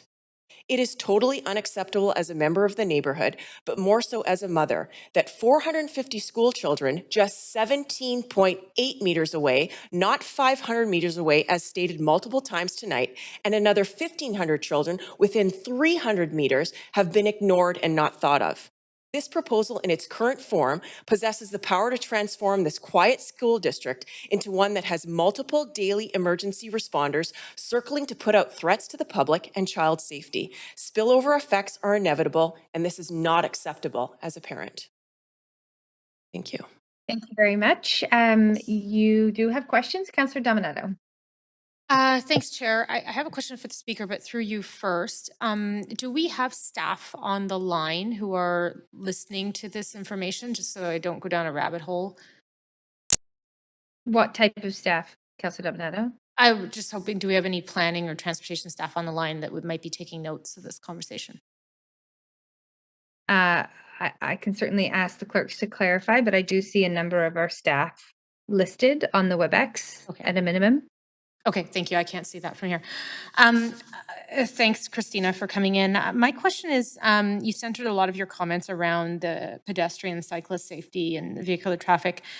You mentioned you had a meeting last week in this regard. Was there a conversation there around possible solutions in the broader context of what's the Arbutus line terminus, as well as this proposed development? Obviously, this hasn't been approved, but was there any conversation around solutions, I guess is what I'm saying? Is that Well, right? it's interesting you should say that because the school has proposed multiple solutions. And as well as the Broadway subway team, that Project Co is directly working with the school because we're in an active, very busy construction zone. We actually have a project representative by the name of Tracy Cooper, who has 40 plus years of ministry experience, who's been at these multiple site visits with city staff there and has explained that a flashing light at Arbutus and 7th would significantly help that intersection. And he's also explained, like I mentioned in my speech here, that intersection has significant driver overload. There are too many points of interaction between not only our kids that, like as explained, cannot navigate properly, but cyclists and vehicles. Just at the site visit that we had back in the fall, we witnessed a vehicle that almost struck a child, and the city traffic person who was there at the time said, well, that's just vehicle error. And as Tracy pointed out, well, vehicle error is happening because people are confused. So I go back to your first point. At these meetings that we've had, no solutions have been provided from the city. We were actually told that there is no funding to help at this particular intersection and point.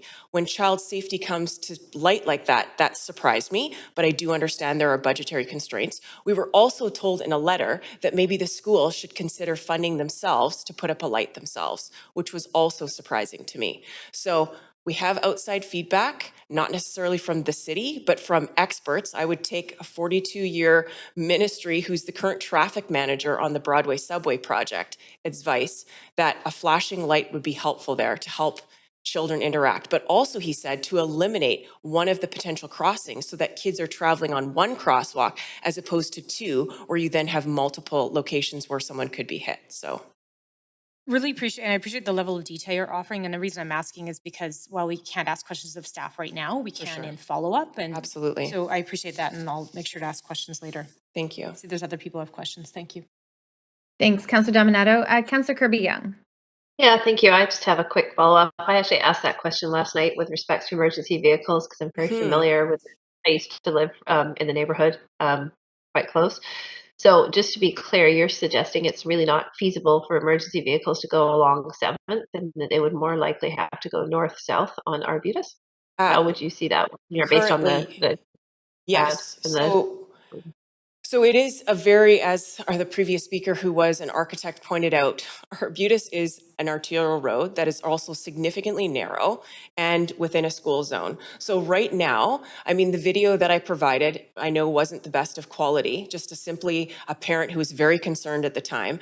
But when traffic is backed up past any point on that street, emergency vehicles traveling southbound have to go into oncoming traffic. And it's exactly the same, Councillor, when you are traveling northbound. So when we relate to the question that you had posed with regards to the building, because this is what it's about this evening, I wanted to make sure that people understood. The planner clearly didn't understand that there is physical infrastructure at 7th and Arbutus that restricts any kind of left turn heading eastbound, I should say, off of Arbutus on 7th. So no matter what, emergency vehicles may have to do dangerous maneuvers if there is someone that they need to get to in emergency type fashion. This is something that the planners and the applicants did not consider. The building might need to be orientated for access on 8th Avenue, but then I pose the same question. On 8th Avenue, what do we have? An active bus loop that's going to bring 3,000 people a minute. So we're feeding responding vehicles on 8th Avenue, which is significantly having even more increased traffic. I guess bringing to light when everybody thinks about it, it's not inappropriate to say this is an absolute postage stamp of heavy infrastructure projects that are currently being built and are in the process of being proposed. The end of the line. Go ahead. Sorry, go ahead. No, finish your point. Sorry.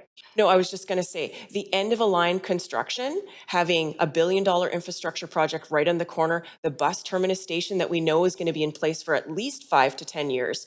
And at this meeting that I had that Councillor Dominato asked me about, when we asked Lon Leclerc and Steve Brown, well, what are the analyses that you came to say that this is going to be functioning? Well, once it's in operation, we'll see what happens. I'm sorry, but as a mother and as people that we have to answer to our other parents at the school, as a representative speaking here tonight, as a professional engineer, how do I go back to them and say, well, maybe if your kid gets hit at operation, they might do something about it? Right? Okay. The same thing that you were being told by the city planner and applicants last night. We'll see what happens once the building is in operation. So the fact that there's a condition because it's yet undetermined where the driveway alignment will be, it's fair to say that that's concerning to you at this point, given the significant physical constraints and activity around the site. Absolutely. It's very concerning, Councillor, because what we're currently dealing with isn't even a fraction of what's to come. And how do you answer that to concerned parents when they are getting no answers back? Great. Thank you very much. Appreciate it. Thank you. Thank you, Councillor Kirby-Young. Councillor DiGenova. Thanks. I'm hoping you can tell me, what would you like to see this, and you don't have to answer my question, but what would you like to see council do with this project, considering your concerns and the concerns of other parents that you've heard for that you're sharing in your presentation? Absolutely. I mean, we represent a neighborhood that cares about the neighbors. And so I am not opposed to a social housing project going there, but something in a smaller scale with diverse tenancy, right, that can be properly managed. Right? We already have such significant constraints in the area from a traffic perspective, and now we're going to put a high-rise tower there with 129 residents to only add to, as you know, the previous lady said, with no green space there, no refuge for anybody. You are completely changing the significance of this neighborhood.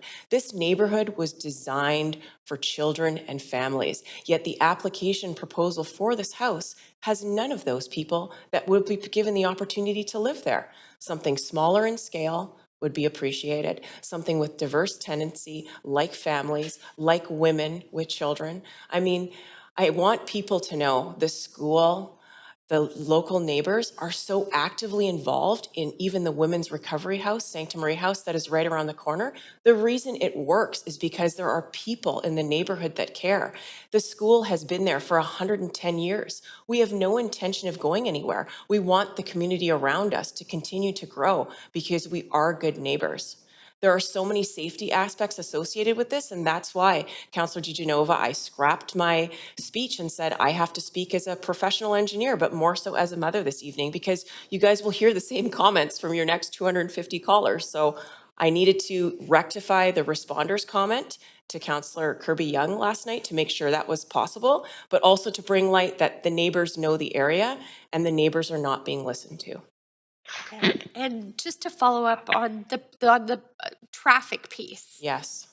Although I do think the family stuff's important. My daughter's 4. I understand where you're coming from. I'm wondering specifically to the traffic piece, you had spoken a little bit about the interactions with our staff. Absolutely. What would you like to see instead? Well, we'd like to see a controlled light at 7th and Arbutus for sure. If you want to come and see the chaos of pickup, I mean, the kids are out for the summer now, but come September, we have a laneway that we've currently created. I guess you could say the traffic around the school flows clockwise, which was a suggestion from the traffic planners at the city. And our principal has worked very closely with them, making sure that all of us parents fall into line as to where we drop our kids off, where they aren't allowed to go. It is very strategic to make sure we do not mangle traffic, but we need additional traffic control measures in place, like the flashing light. We need to be able to potentially make a left outside of our laneway so that we deter people from traveling down Arbutus and take that congestion away.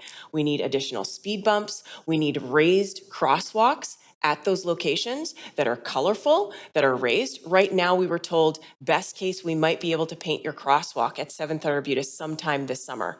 That was at a site visit on November 8th, 2022.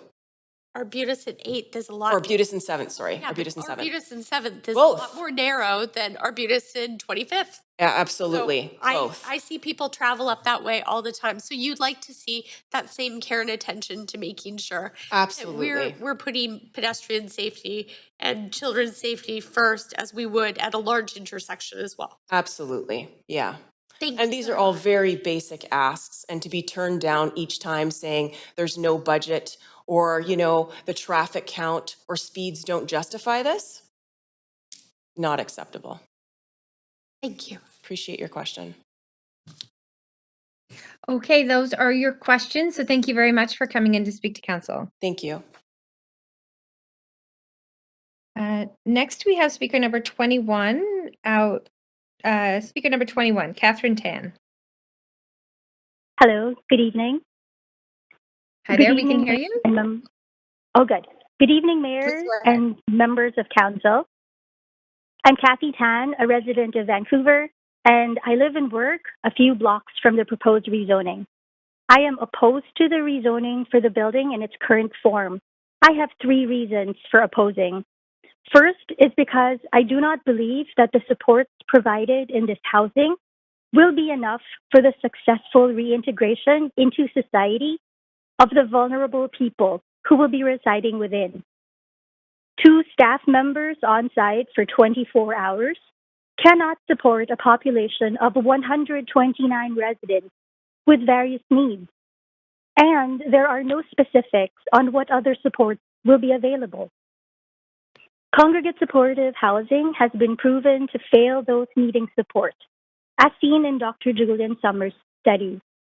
I have learned that community integration is key to the recovery of those vulnerable and suffering from mental health and substance use challenges. This proposal does not show how they will be helping the residents reintegrate into the community, aside from the rooms and meals provided. Second, this neighborhood is full of families and multi-generation. I respectfully urge the city to consider housing families with children and seniors, and not only single adults or adults in partnership in separate units. Excuse me. Having adult family members housed in units next to each other is not humane, nor is it the same as having families with children, which this building wouldn't allow due to the single unit design and model which supports drug consumption. Third, this building is too large and not suited to the neighborhood. The school and playground 18 meters away is very different logistics-wise from the Riderman residence, which is 350 meters away from Wilfrid Laurier School. That distance makes a huge difference in the impact of the housing project to the school and playground. Please vote no to this rezoning and give the neighborhood a chance to work with BC Housing on something better. Please build for inclusion, build for safety, and build for the success of the neighborhood and the vulnerable populations that call it home. Thank you for listening. And thank you very much. There are no questions. We appreciate hearing from you tonight. Thank you. Thank you. Next, we have speaker number 22, Sean Patrick Finnan. Hi there, can you hear me? Yes, we can. Please go ahead. Okay, as you said, my name's Sean Patrick Finnan. I'm a resident of Kitsilano. I oppose strongly this rezoning. Speaking to the lack of consultation, I personally work as an assistant location manager in the film industry. If there's any possibility that filming might cause disruption in the neighborhood, even for one day, the City of Vancouver requires us to consult residents, including going door-to-door canvassing concerns. I live in the immediate vicinity of 7th and Arbutus site. No one from BC Housing or City has called or knocked on my door to see if I have any concerns about 129-unit low-barrier housing being operated in my neighborhood for the next 75 years. When a movie is going to be filmed in a neighborhood, part of my job is meeting with the Vancouver Police Department to seek advice, obtain approval, or plan the film safely without any undue impact on the neighbors. BC Housing and the City claim that they consulted the VPD regarding 7th and Arbutus project, but the VPD has confirmed that they have never been consulted. You would think a project this large and this impactful would require some consultation with our police department. At minimum, what do you think? How can we minimize safety concerns? A temporary film shoot in the neighborhood requires police input on a one-on-one consultation with affected residents, yet 129 units of low-barrier supportive housing has nothing. Since the project was announced, BC Housing and the operators have steadfastly declined all requests to advise what supportive services there will be. City councilors ran into the same brick wall last night on this issue that the neighborhood has been banging its head against the wall for the last 16 months. Supportive services will be critical for the project's residents, but councillors learned last night that this is deemed an operational matter that does not have to be decided until the building is not only constructed, but occupied. In the meantime, whether there is supports in a supportive housing is apparently none of the city's business, none of our business. This January, with the permission of the BIA, I spent 3 very rainy days going door-to-door to almost 300 businesses on West 4th, Broadway, and Arbutus, talking to the business owners about the 7th and Arbutus project. Their response was overwhelmingly in opposition to the project, to the tune of 90%. The remaining 10% did not voice support, but rather just didn't have the time to talk to me. This past weekend, I went back to these businesses over Saturday and Sunday to ensure they knew about this public hearing. Many remembered me from January, and the response again was opposition to the same degree as in January. You have already heard previous speakers, moving on, you have already heard previous speakers speak about the continuing problems with the Marguerite Ford apartments in Olympic Village, the 147-unit low-barrier supportive housing complex for the homeless population. Most Vancouverites know someone or know of someone who has moved out of the Olympic Village because of this intolerable to live near the Margaret Ford. I have a coworker that did just that. Open drug use continues outside Margaret Ford. The neighboring stratas pay private security to protect their common properties and residents. Daily visitors result in 50% more people being on site every day on top of the 147 residents. Visitors cause disruption and can jeopardize tenancy to the residents. Disregarded needles are everywhere outside the building, in alleys, and in common property of neighboring buildings. The operator is only responsible to clean up human feces that are actually on the project's property, not on the adjacent sidewalks or alleys. Calls made to the city to clean up human waste to go unanswered. In 2017, a resident of Margaret Ford died in his suite, and his body was not discovered for 17 days. This is what you call supportive housing.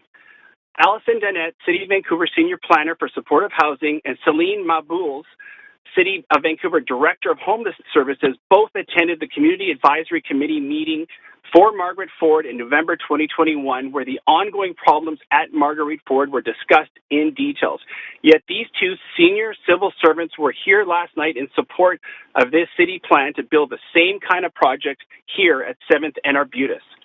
Taxpayers should not be fleeing their neighborhoods because of a failed supportive housing project that follow a model that is contrary to the science and do not provide the kind of service that people suffering mental illness and addiction require and deserve. This low-barrier congregate housing model fails both people living in these projects and the people living around them. The Community Advisory Committee that was set up at Marguerite Ford apartment is still going 9 years after the opening because the city operator and BC Housing can't fix the problems.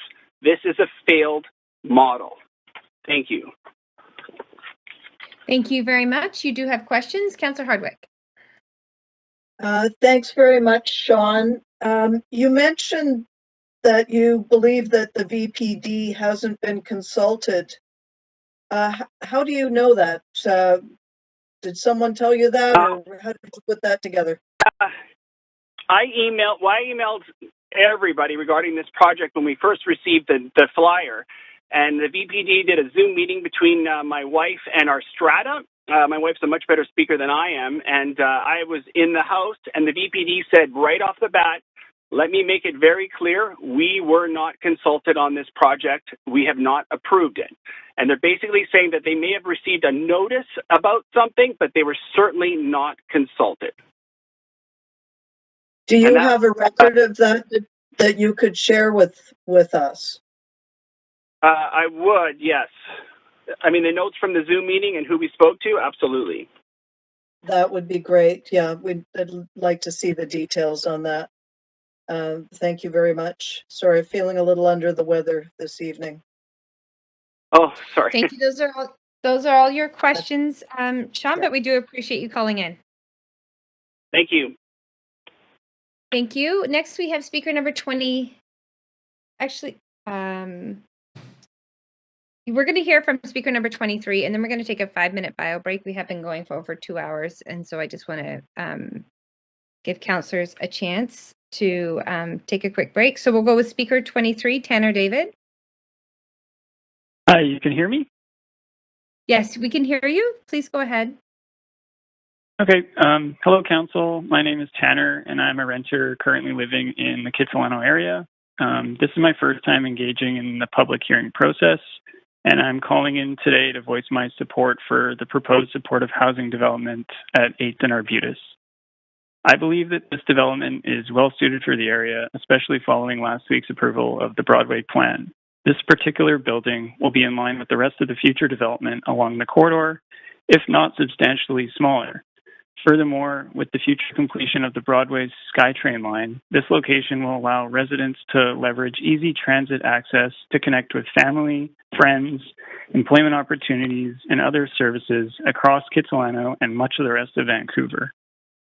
Every neighborhood in Vancouver is affected by the current lack of access to deeply affordable housing.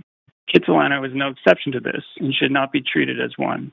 Vancouver is in dire need of additional supportive housing capacity, and Kitsilano has an important part to play in solving this crisis. Ultimately, we should not be having a public hearing like this to decide whether those at risk of homelessness will be allowed to have housing. I urge Council to approve this desperately needed supportive housing project. It will not only assist those facing homelessness, but could very well save the lives of our neighbors that are most in need. Thank you. And thank you very much. There are no questions, but we appreciate you calling in. Okay, Council, we're going to take a 5-minute quick break. So we'll come back at 20 minutes past, actually 6 minutes, so 20 minutes past 8.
check in on quorum. If councillors are there, if they can turn on their video.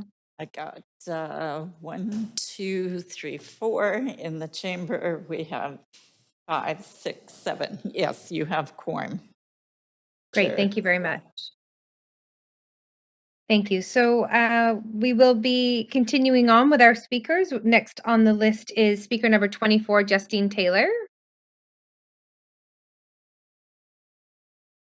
I'm just checking, Chair Bly. And I believe Speaker 24 is not, no, she is not here. Okay, thank you. Speaker number 25, Scott L.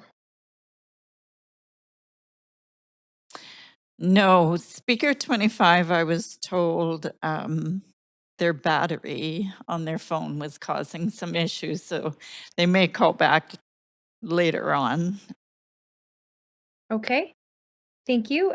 Speaker number 26, Serena Jackson. Yes. Hi, I'm here. Can you hear me? Yes, we can. Please go ahead. Okay, thank you.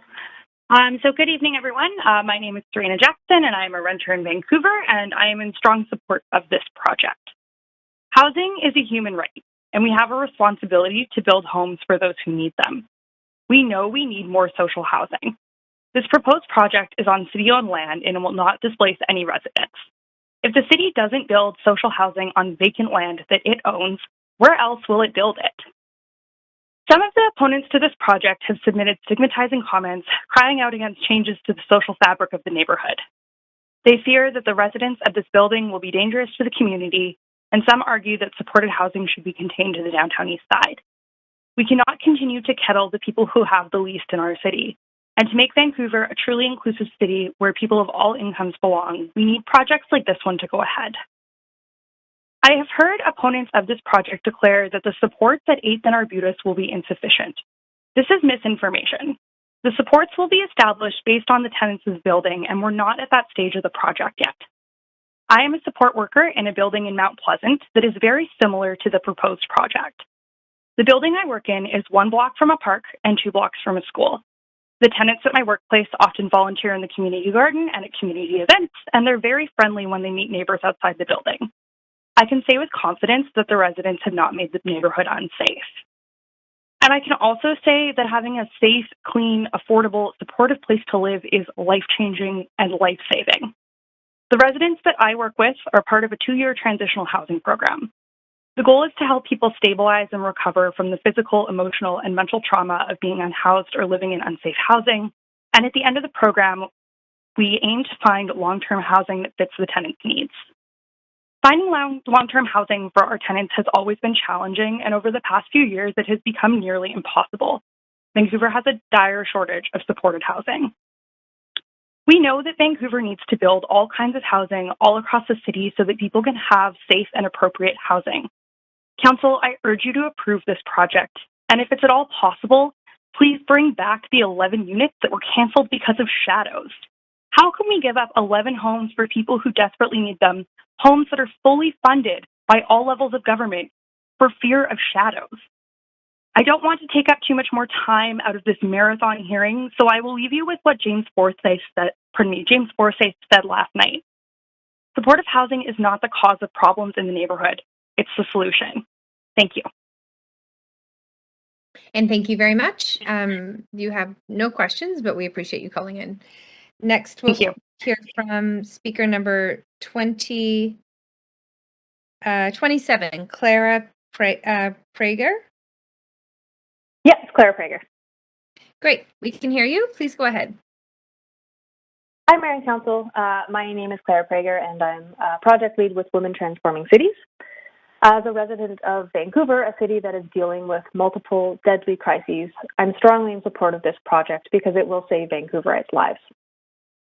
You heard earlier in this hearing from my colleague Mahtab about why Women Transforming Cities, based on our extensive engagement with community organizations and equity-deserving residents from across the city, supports this rezoning.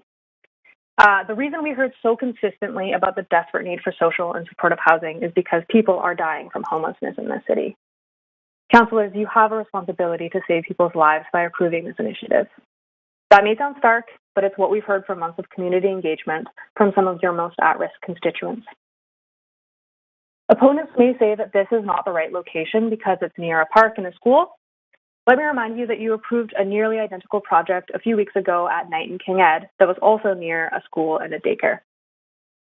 The way we've designed our city means that all housing is near parks and schools. And housing should be near parks and schools because those are things that residents need to live a good life. If we don't build housing near parks, where will we build it? It would be inhumane to relegate low-income housing to parts of the city that don't have any green space. Opponents may say that this is not the right mix of tenants, but I'd like to remind you that the project was initially slated to be 100% shelter rate and was already reduced to only half that in order to accommodate some groups' concerns. All of these homes are crucial to solving the housing crisis, but it's the ones with supports that will make the biggest difference to the people who are suffering the most. I'm asking you not to further reduce the number of shelter rate units because we need all these homes to address the scale of the homelessness crisis residents of Vancouver are facing. Opponents may say that this housing is not family-oriented, but I would say that all housing is family-oriented. The tenants who will live here have families. Stable housing will allow them to reconnect with their loved ones. They may even allow parents to regain custody of their children. It will mean that people with complex health conditions will be around long enough to be present at family events, because through stable housing, they'll have access to health care that will save their lives. Each room includes a kitchen where tenants can cook a meal for their family. It includes amenity spaces where they can invite their family over and proudly show them their beautiful new home. Again, all housing is family-oriented because access to housing saves lives and keeps families together. Opponents may say that this isn't the right model or that it's warehousing people and will somehow cause them harm. No one is forcing anybody to live here. I'd suggest that these future tenants can probably decide for themselves whether being housed here is preferable for them, and that we give them some agency and not preemptively make that decision on their behalf. If somehow we find the building empty, I'm sure we can certainly find other people who would love these studio apartments. Opponents may say that there aren't enough supports in the building. I was personally very impressed hearing from the applicant about how they approach providing supports for tenants and how they tailor it to whoever ends up in the building. They are professionals. They have decades of experience. I trust them to do their jobs, and I ask that you do too. This project does have significant supports, and those supports will help people get back on their feet. A vote against the rezoning would be a vote to deny these supports to people who really need them. Voting to reduce the number of units is a vote to reduce the number of people who have access to these supports. Opponents will say that this housing might harm women, but I'd point out that the housing crisis disproportionately impacts women, especially racialized women and especially women with disabilities. Furthermore, the project is aligned with addressing the calls for justice of the National Inquiry into Missing and Murdered Indigenous Women and Girls. The inquiry identifies poverty, insecure housing, homelessness, and barriers to services as a contributing factor to violence against Indigenous women, girls, and Two-Spirit people.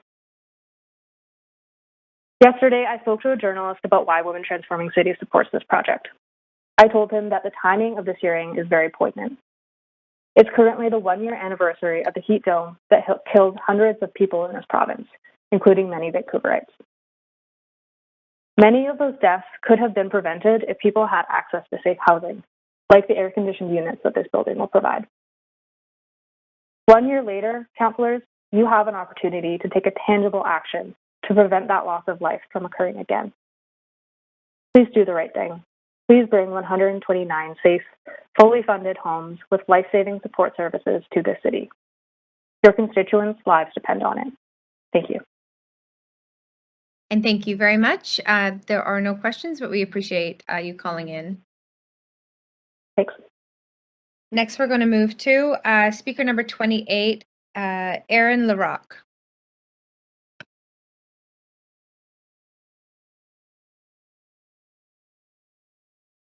Speaker 28. Hello? Aaron.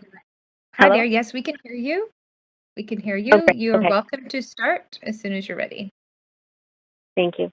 Okay, good evening. My name is Erin, and I'm a Kitsilano resident living a few blocks from the proposed housing site. I'm here tonight to express my strong support for this rezoning. I will say that I'm sick tonight, so I'm sorry if my voice is not as clear as it normally would be.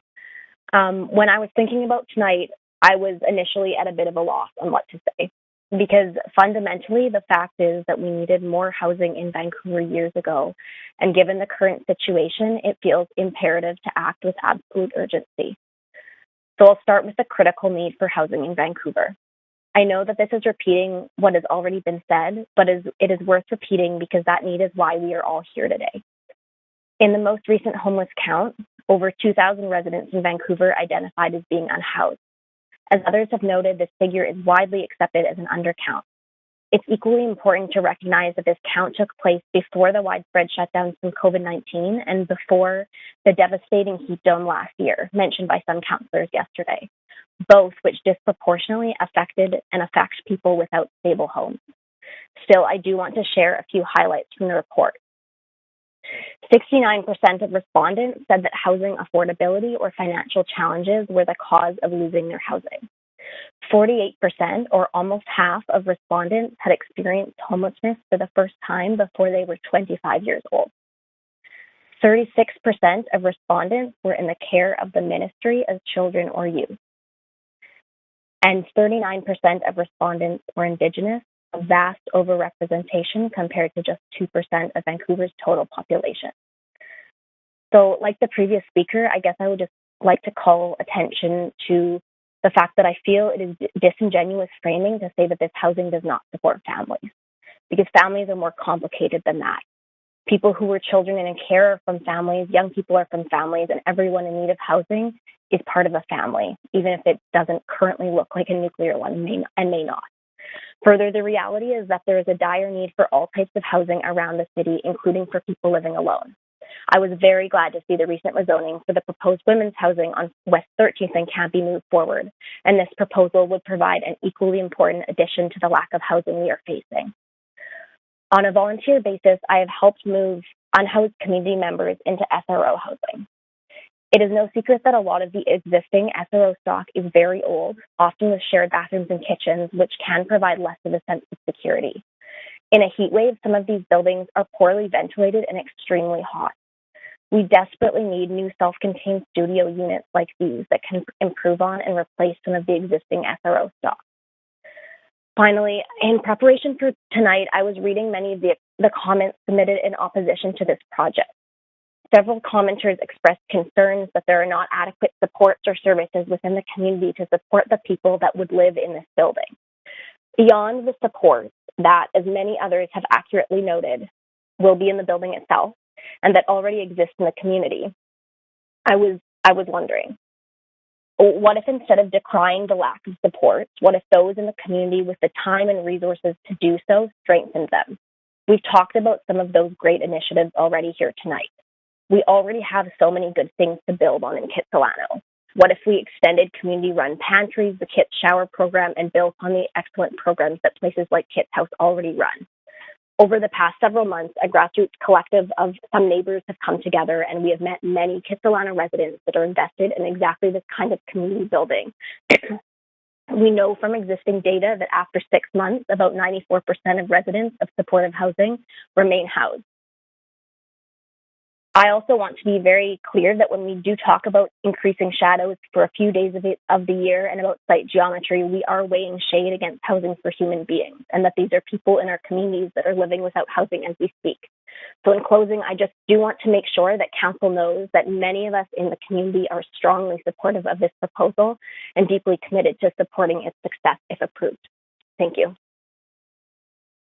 Thank you very much. There are no questions, but thank you very much for calling in to Council. Thank you. Next, thank you. Next, we have speaker number 29, Scott DeLang-Boom.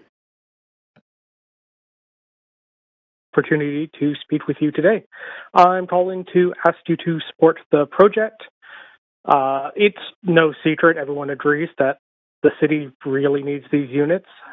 This is the type of housing that there's pretty much consensus we need, and that there will always be a requirement and there will always be some pushback when it comes to these sorts of things, but we have an opportunity here tonight to actually move a concrete proposal forward, not a hypothetical perfect rezoning, which there never will be one, but one that will mean real housing units for real people that will get built and meet people's needs in the immediate future.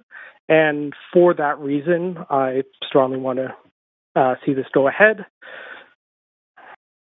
Additionally, issues have been raised around the lack of, or the loss of a couple of units due to shadowing, and I think it's a unfortunate case where that has been lost, and I would encourage that to be revisited and brought back, because we have a housing crisis. We don't have a shadow crisis in this city, and there are real trade-offs here, and I think the city made the wrong one when it came to prioritizing a little less shade, which, I don't know if you noticed, it's been pretty hot recently, and shade's been kind of welcome.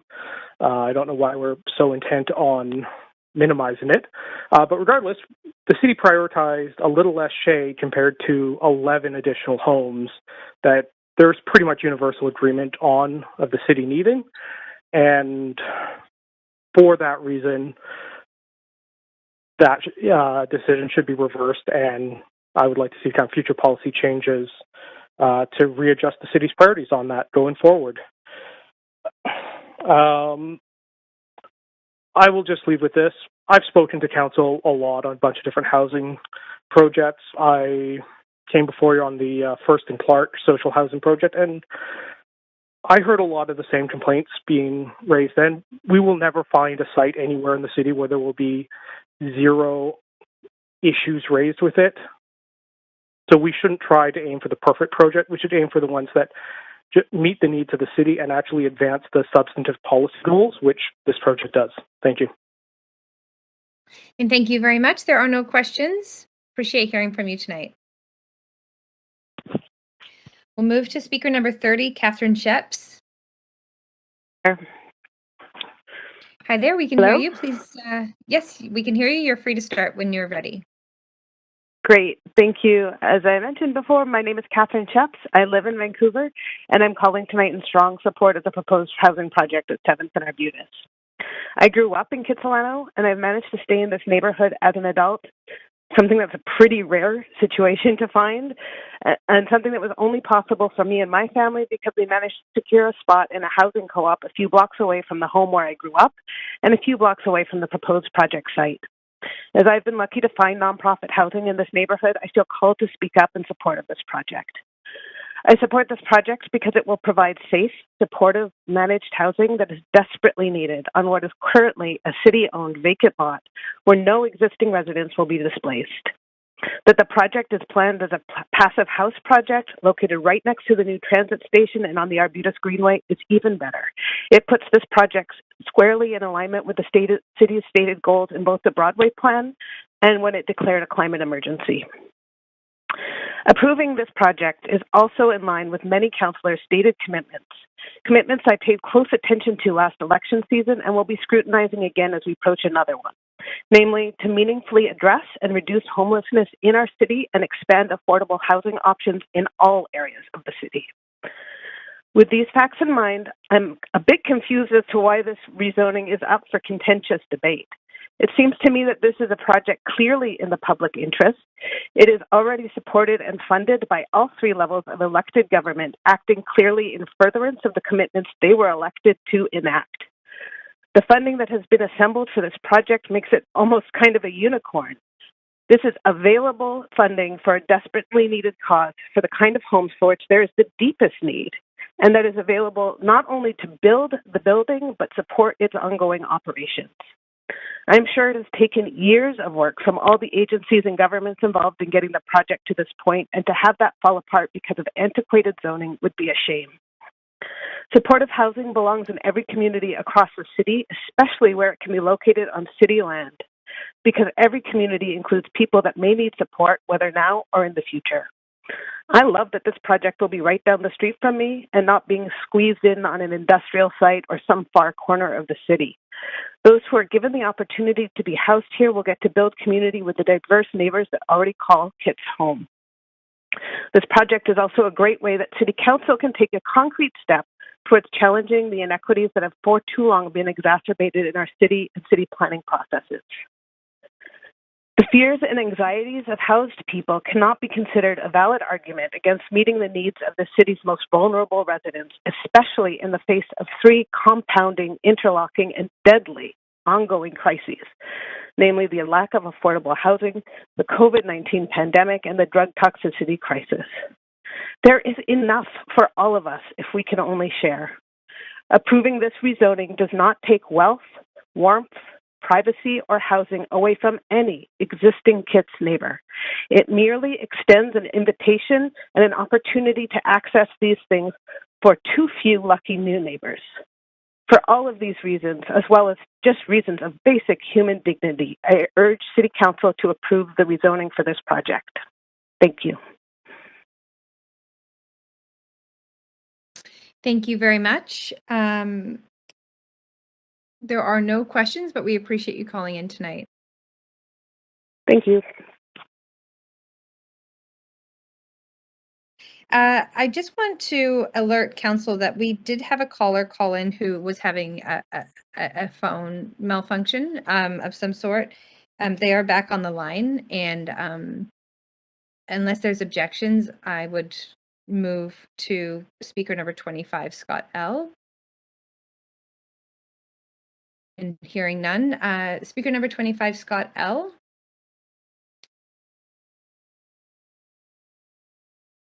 Hi there, Council. Thanks for letting me get in. I am speaking to you today to urge you to oppose the rezoning application.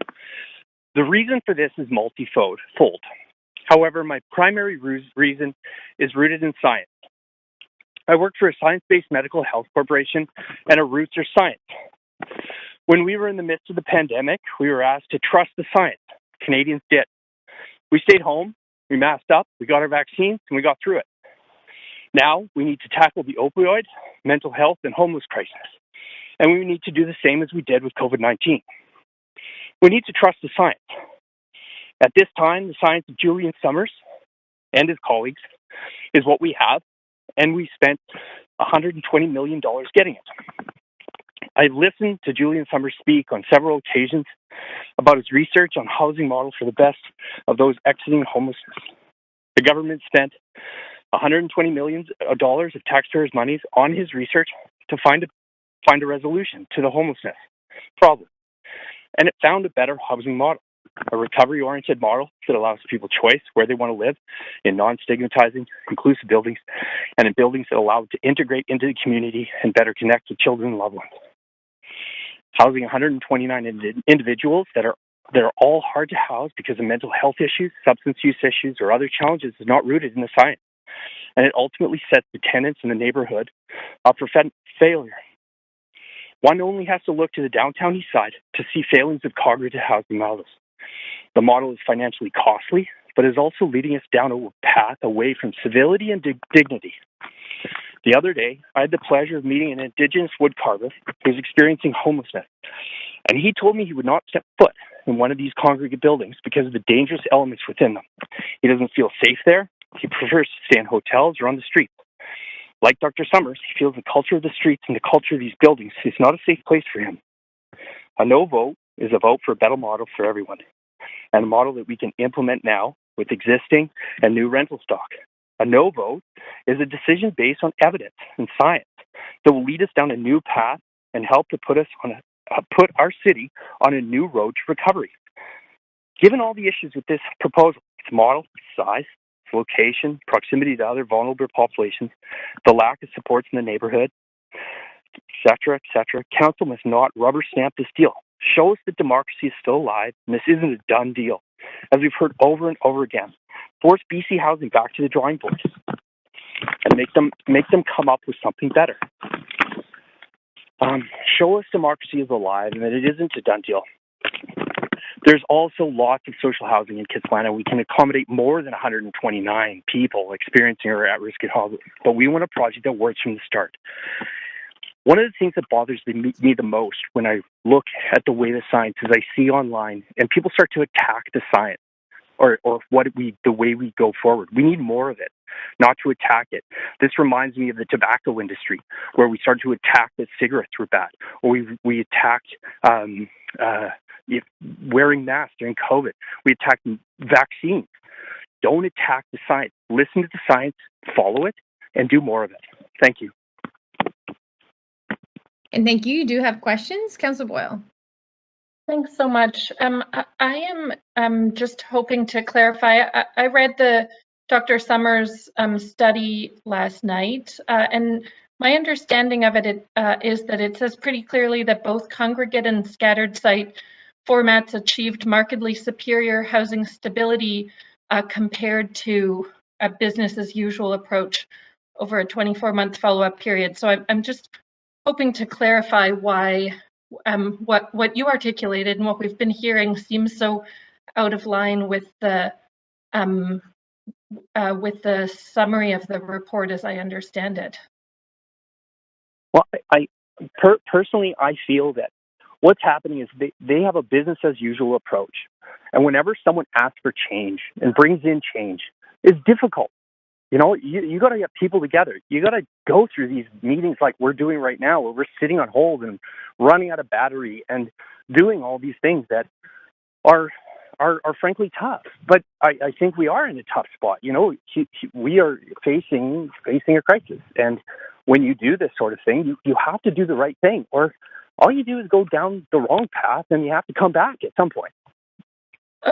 Okay, I'm just hoping to clarify, because you were saying that the science says that this approach doesn't work, and as I understand it, this study says that a congregate approach produces better outcomes than not providing housing. Dr. Summers, my understanding from the research is that Dr. Summers' research is that a building such as this, 129 units, all with these people that are suffering mental health issues, basically imports the street culture into the building, and doing a model that is, a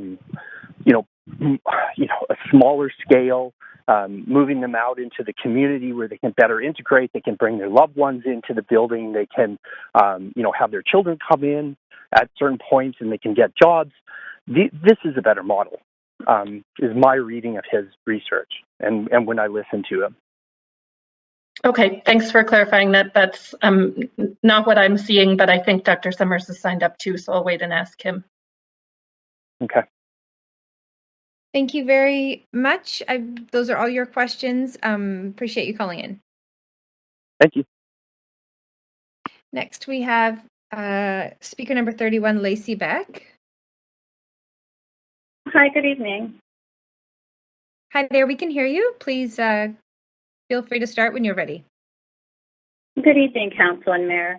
I'm a resident of Vancouver, and I very much appreciate the chance to speak tonight and recognize the time you're putting in listening to speakers this evening. I have been asked to read a letter that has been submitted already to Council and confirmed received on behalf of the author, a senior who is very uncomfortable speaking on this issue publicly. I will not be using her name.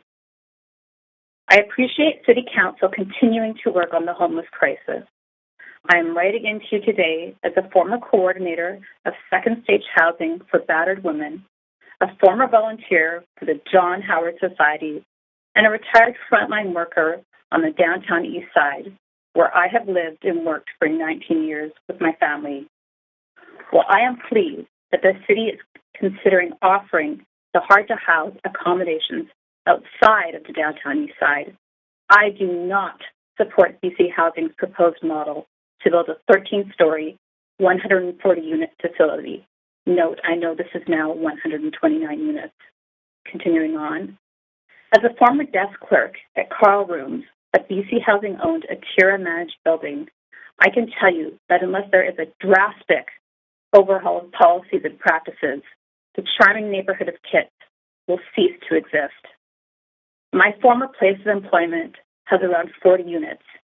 PHS provides support, and there is 24/7 staff. The majority of tenants were highly addicted. Many suffered from mental health challenges. prostitution and drug dealing were tolerated. During a 24-hour shift, the building would receive hundreds of guests, many to party or score. My manager was so frightened of Mad Mike, a Hells Angel enforcer, that he allowed him to commandeer a tenant's room for 6 weeks.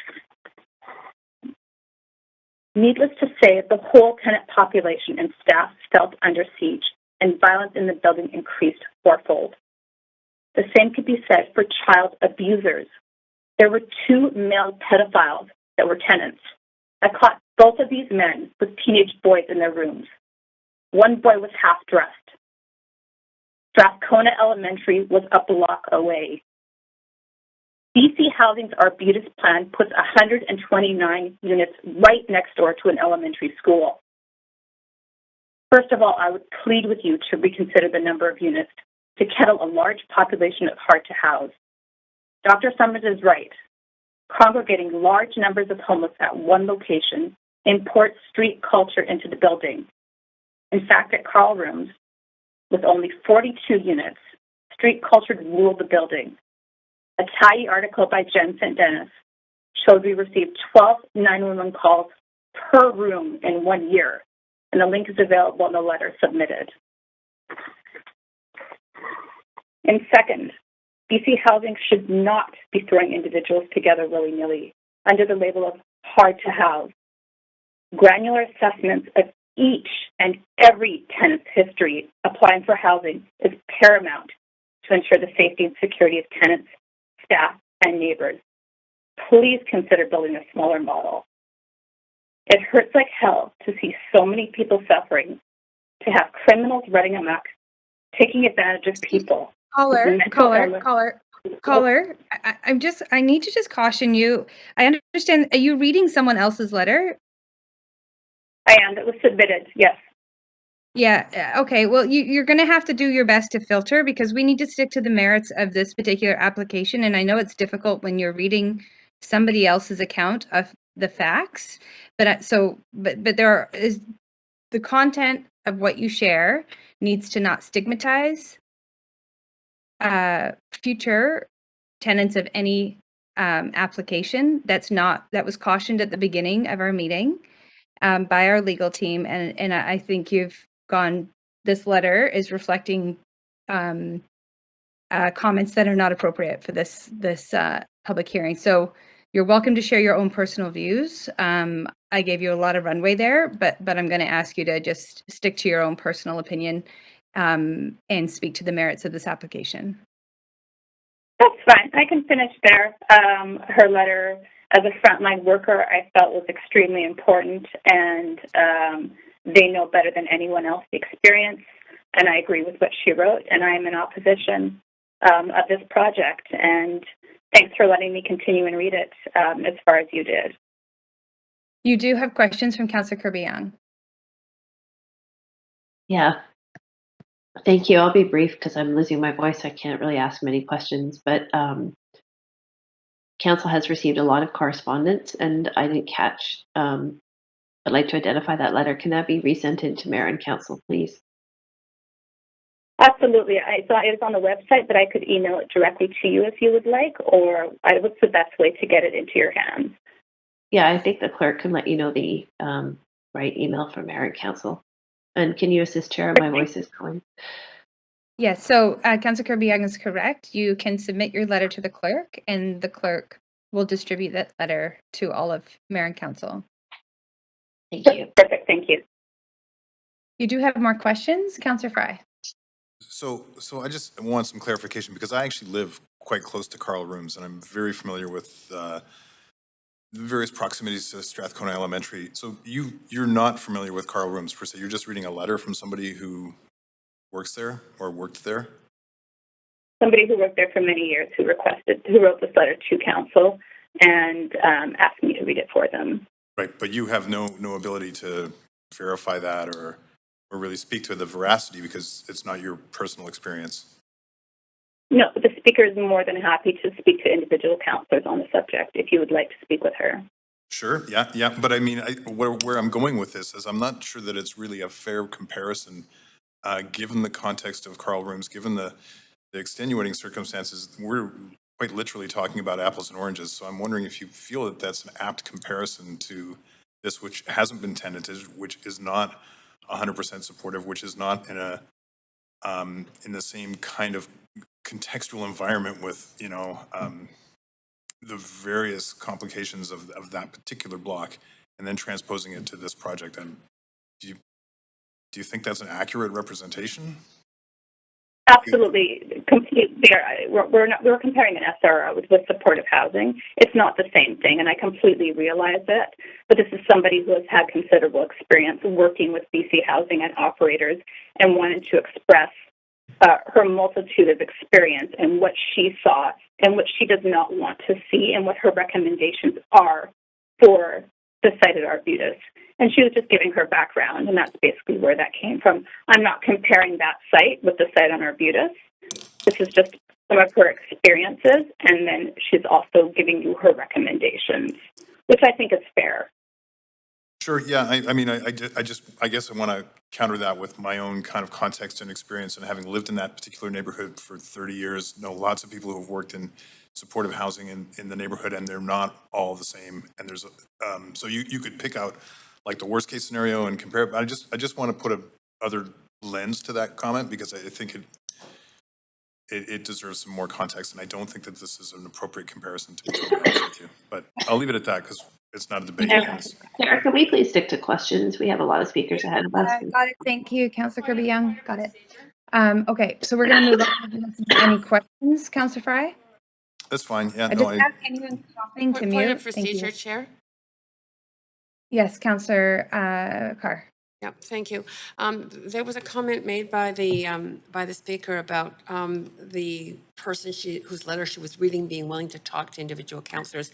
I would just like you to clarify that we are in a public hearing, and no one can contact an individual councillor. Every councillor, all councillors have to hear the same information through this process. So could you just clarify that for the speaker, please? Yes, so thank you, Councillor Carr. As mentioned a number of times, any comments that are to be sent to any one councillor need to be sent through the clerks for public record. Yes, and I will resend that letter to the clerk for sure. Thank you. Anything else, Councillor Carr? No, that was just my point. Thank you so much. Thank you very much. Councillor DiGenova. Oh, I was waiting patiently just to ask the same question of you, Chair, but Councillor Carr already asked it, I guess, as a point of procedure. Okay, great. Thank you very much. So that's all the questions for you, Speaker. We'll be moving on to Speaker number 32. Thank you very much. Speaker number 32, Pam Rosengren.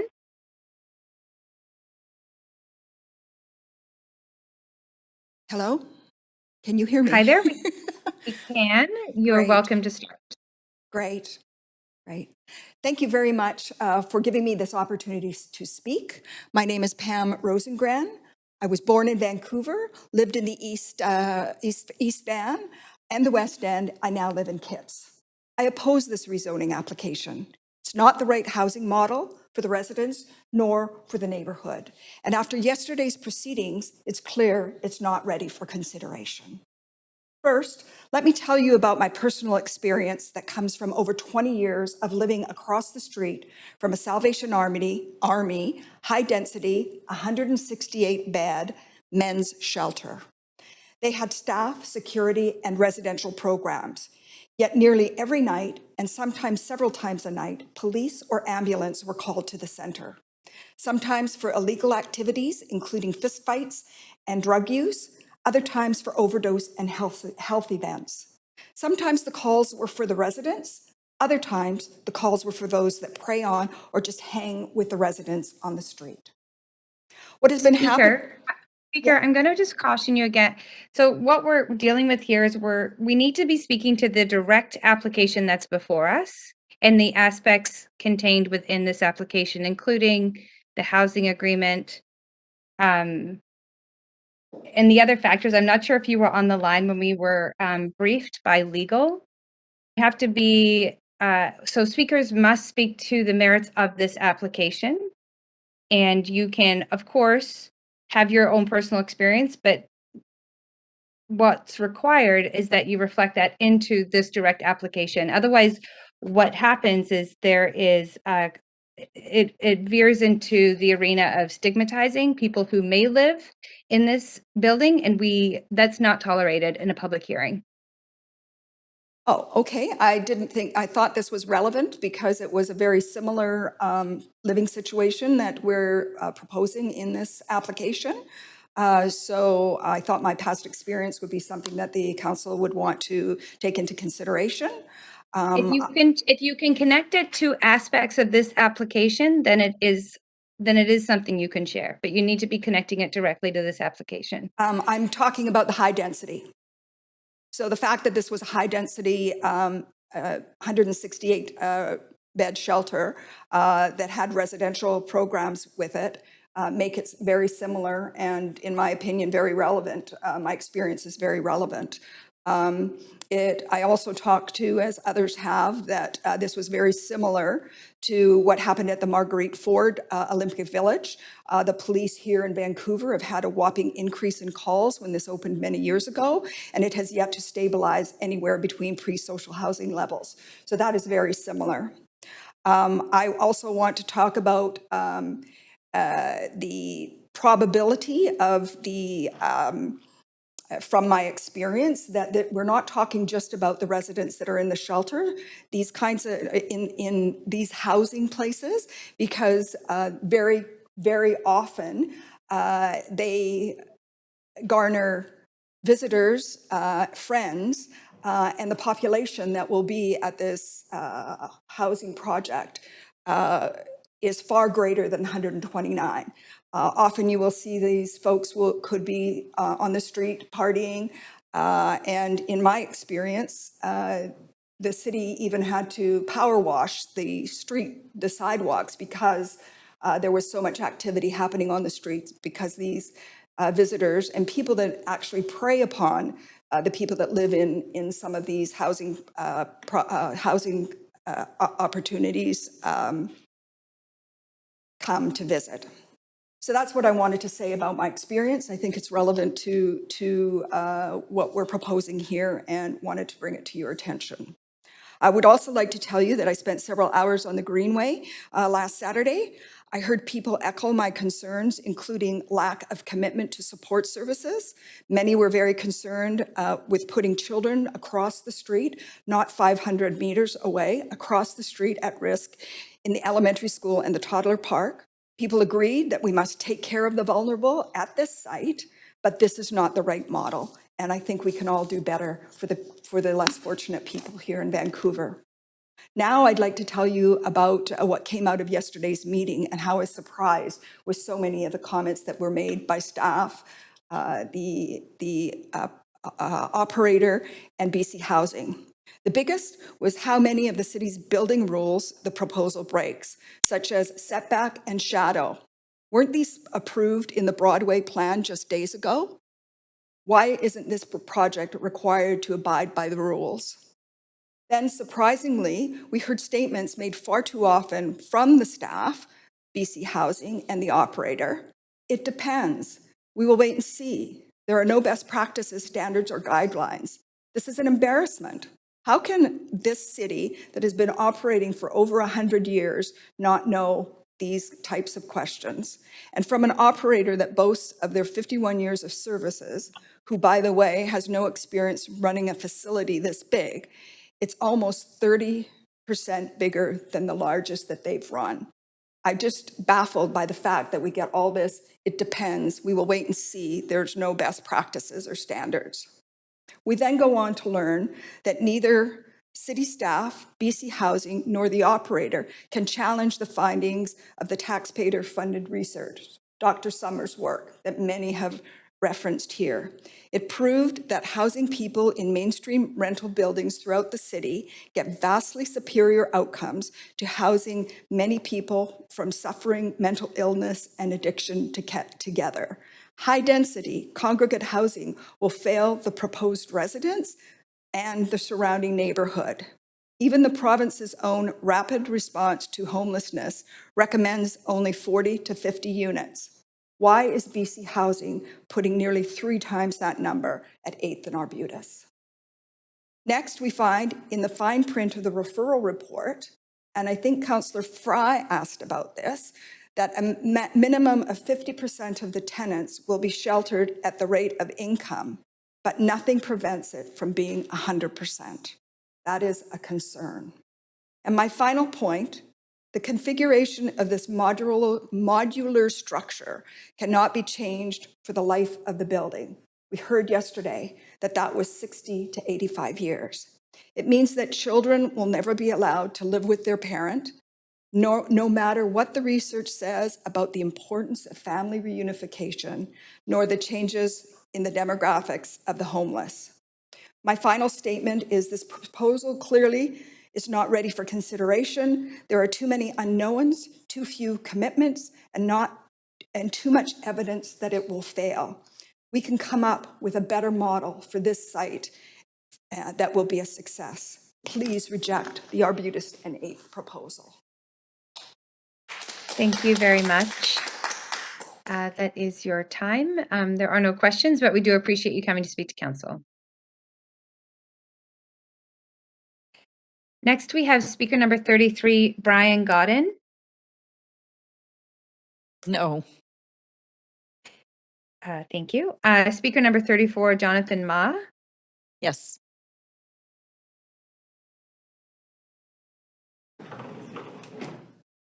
Jonathan Ma. Yes, hi. Hi there. We can hear you. You have 5 minutes. You're welcome to start. Okay, perfect. Sorry to turn my notes here. I wasn't expecting that. Okay, good evening, dear Chair and Council. Firstly, thank you for your time and for your service and efforts in trying to make things better for our city. I appreciate the opportunity to be able to call in. As mentioned, my name is Jonathan. I'm a resident of Vancouver and I'm new to speaking at public hearings. Growing up in Marpole, I'll admit that I didn't know what an SRO was or the difference between mental health supported housing, addiction supported housing, or low barrier housing. When I learned of this rezoning proposal, I decided to get the facts, and as I started learning more, I couldn't in good conscience sit idly by. I have to speak up for the most vulnerable. I am not opposed to density. I am not opposed to supported housing. I am not opposed to a building with 1, 2, 3 bedroom units for a mix of different people, with a small percentage of units reserved for low barrier. A bonus would be space for a commercial daycare to replace the one that was previously located on this site. That is not what is being proposed here, and that is why I am strongly opposed. This proposal is for up to 129 single occupancy only units for the hardest to house. Minimum 50%, but could be a maximum of 100%. Low barrier with essentially no support. BC Housing's definition for supports include laundry, 1 meal, injection space, and medicine provision. As we heard yesterday, the details of support services are to be determined. To be very clear, I am not saying that everyone that would be housed here will have mental health or addiction issues or be those involved with crime. But without any rules or background check, there could be some who would. And that's actually one of the main points. There are dangers for those without to be housed alongside those with mental health and addiction issues. And for those residents that are suffering, to warehouse them and not provide services on site or in the neighborhood for treatment or recovery is cruel, inhumane, and abusive. This proposal would essentially be putting people in prison without the locks and bars. They would be free to come and go, but without recovery and treatment, it would be difficult for them to ever leave on their own. And shouldn't that be the goal? Housing first or harm reduction is important, but without choice, being forced into congregated and segregated housing, we are actually making it more difficult for recovery and reintegration. I've spoken to a resident who lives in a building of comparable size in Olympic Village, and he shared that he does not feel safe coming and going out of his own home. Another person I spoke to shared that her brother lives in mental health supported housing of a much smaller size. She does not feel safe going to visit him, as there are always people hanging around outside and they don't, quote, respect her boundaries. Imagine what is going to happen in a building that's over 3 times the size. But I don't blame people for hanging out in front of these buildings. If you or I lived in one of these buildings, we too would spend most of our time hanging out in front, where we can actively socialize with others, because there's not much space to socialize anywhere else in the building. Keep in mind that the front of this building is less than 20 meters from a toddler park and preschool. I appreciate that some of the residents will be aware of this, but I don't think constantly yelling kids on the block is acceptable in this scenario. Humans are social beings, and this type of shelter is undignified. Research shows that a significant proportion of homeless people have children, and that reconnecting with their children and families is a huge factor in their recovery and reintegration in the community. Because this building will have a common drug use space, not public, as confirmed yesterday by BC Housing, but for common use of the residents, children would be prohibited from the building, meaning their own children could not even visit them in their own home. Where is the dignity in that? This site is directly next door to Santa Maria House, supportive recovery homes for vulnerable women escaping violence and recovering from mental health and addiction issues. Santa Maria House is a great example of one of over 2,000 units of social and supportive housing in Kitsilano that are not stigmatizing and provide compassionate and real transformative change to the residents they house. They would have to shut down if this proposal were to be approved. If this proposal is for the downtown east side, I would still be calling in to oppose it because I've now learned that this type of congregate housing model is flawed and does not actually help improve the lives of the people it purports to. I disagree with comments that those in opposition to this proposal are the city's elite and privileged who just don't want supportive or social housing in their wealthy neighborhoods. The truth is, as I mentioned earlier, there are over 2,000 units of social and supportive housing in Kitsilano. The other truth is that, as another caller pointed out earlier, the surrounding neighborhood is full of rental buildings, cooperative housing, and income-assisted housing, not wealthy homeowners who only care about their property values. I've spoken to people that live in these buildings, and they all care very much about helping the homeless. They just wanted to be successful from the start. I came across some timely advice today. I think we can all agree that we are not very good at predicting the future. We are very good at being aware of the urgency of the moment and familiar with our need to deal with emergencies. And I agree that there is an emergency. Before we react, though, it might be worth asking. And then I'm what gonna happens? I am going to have to pause you. I'm terribly sorry. That is past your time, but you do have questions from Councillor DiGenova. Okay. Go ahead, Councillor. Thanks, Jonathan. Just wondered, could you tell me, are you opposed to the units themselves, the supportive housing units, or the scale? I'm trying to understand. So if this number of units was broken up into several buildings integrated with, low end of market housing, supportive housing, but also, market rental housing, as we've seen in other cases, would you be more supportive? 100%. I would be calling in to support that. Okay, so it's not about the type of housing; it's about the distribution. I'm just trying to understand sort of your opposition. It's about the distribution of the units in one building and kind of having these people feel like they live in the social housing building instead of everyone has the same kind of door and nobody knows what anyone's situation is. No, exactly. And I cut that part right out of my talk because, as you can tell, I ran out of time with some issues at the beginning there. But I mean, I would encourage all the councillors to, and I think, some of you have received it and some of you have read it, but Dr. Julian Summers, you may have heard of him, but a 30-page kind of report or kind of a study that he submitted to most all levels of government. I actually took the time and studied that, and absolutely, I'm not opposed, as I said, to all those things. But I think it's something that we want to be successful, and I think there's clear scientific research, and I think actually somebody said that scattered housing is an abstract theory earlier tonight, and I mean it's not really a theoretical model, right? Like this was actually studied over many years with multiple different people. So I mean it's real, it works. Santa Maria House is working. So I think we just want something that works. We don't want it to fail. We don't want we don't want it depends. And that's what I was going to say at the end. We should ask what happens. What's going to happen 5 times? Ask ourselves 5 steps from here to there. Like some of you councillors were asking yesterday. How many staff would be on site? What support services would there be? And if any of the answers to those steps involve, we'll deal with that later, or it depends, then I strongly suggest that it might be worth taking a few more moments to reconsider the first step. I do agree that there's an emergency, but,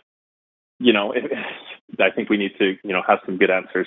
before we So you're react. not opposed to housing these people in your neighborhood. You just like to see it at a smaller scale and in a more in a way where people wouldn't happen to know that they are in the social supportive units or the low end of market Exactly. units. Yeah, exactly. Not stigmatized.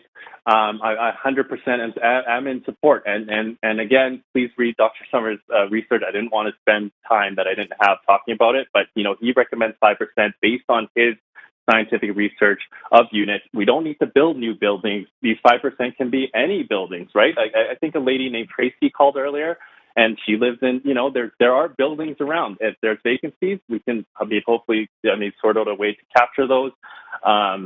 But absolutely not. Absolutely, I support. I have a minute and a half left, and I was hoping you might be able to tell me, if I'm putting you on the spot, Dome, but can you tell me why you said Sancta Maria would have to close if this moved forward?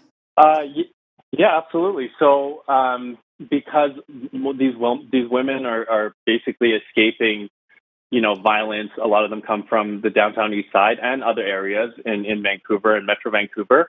But it's an abstinence-based program. So they do, have to make a commitment. There are certain steps and because of that, and also, they're escaping the violence, they're escaping their addictions. And the fear is that, or the concern, pardon me, is that if something like this gets approved, then literally right next door to them, right? Like right next door, then they're going to be exposed to something that they're going to be trying to obviously get away from. And that's not going to be supportive, and that's not going to be supportive for their recovery. I think it's as simple as that. Thanks so much. That's all my questions. Okay, thank you, Councillor. Thank you, You do have more questions, Councillor Boyle? Thanks. I actually just wanted to follow up with that last point to ask, is there not drugs and alcohol in the neighborhood already? It's been a couple decades since I lived in Kitts, but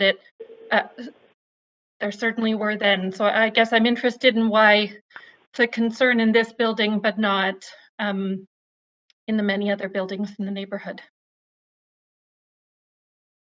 I'm sorry. So the question is, why am I concerned about this one and not the other one? Well, I guess your answer to Councillor DiGenova's question was about the residents in this building, or the residents in Santa Maria being exposed to drugs and alcohol, and that being a cause for possibly needing to close the building. And I guess I'm trying to understand, my sense is there is already drugs and alcohol in the neighborhood. So what trying to understand why this building would be, you would like to be dry, but not other homes in the neighborhood. Sure, I'll take a stab at that. I mean, I think it's the proximity. This is literally next door, and I think, as others have spoken to much more expertly than I have, in terms of like the footprint and the size of the lot. Like this one literally goes up right to the edges in terms of, I don't know, I think it's called setbacks and things. So I think that's a concern. And to my earlier point, with sort of the like people are social, they want to be hanging out front, and this would just be right in their face, so to speak. And I'll be perfectly honest with you, as I admit, I guess, like I didn't know until I learned about this proposal. I mean, I was sort of, I guess, ignorant or blind to it, but now that my eyes have been opened, then, I feel like I have to speak up. So that's probably why I haven't opposed it any other. I haven't, called in to oppose anything else like this type of low barrier, supportive housing. But frankly, there hasn't actually been anything. That's sort of the point too. Nothing's been proposed like this at this scale, with this model of, low barrier. So I haven't really had the opportunity either, but I promise I'll be paying more attention. I've spoken to a lot of people in the neighborhood and okay. Yeah, sorry, I have limited time, and my question was specifically about why alcohol use in this building would be a problem if it's not in other buildings, but I will just leave it there. Thanks. Okay, thank you so much. Thank you. Those are all your questions, so thanks for calling in. All right. Thanks, everyone. Thank you. Good night. Good night. And now we have speaker number 36, Rohanna Rizal.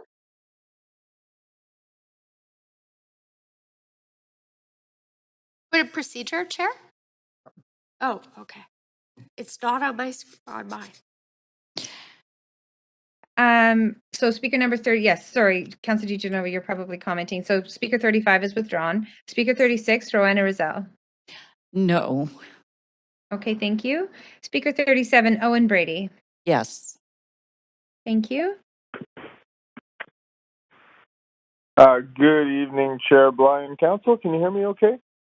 We can hear you just great. Please go ahead. Thank you. I strongly support this important proposal. My name is Owen Brady, by the way, and I'm a resident of Vancouver. I think the key thing here that's quite analogous to the way we often talk about market rate housing too, actually, is that the people who will eventually be tenants here are already our neighbors. They already live in Vancouver. They're already living in Kitsilano. Right now, they're just homeless or living in housing they can't afford. They will benefit here, especially from access to SkyTrain, which will allow them to fully participate in the opportunities of the city, such as providing many more employment opportunities and access to family and friends, the tenant support network. It was said last night that the science doesn't support this project. I'm sure there are many alternative models that academics would like to pursue. Of course, that's not the question of this hearing. We all know that people will generally be better off in housing than on the streets, and that is the decision before you tonight. Council is not bound by its own precedent, but this is a quasi-judicial process, and Council's recent precedents point extraordinarily in favor of approving this application. Council recently approved the Broadway plan that envisions 20 and 30-story buildings in this immediate area.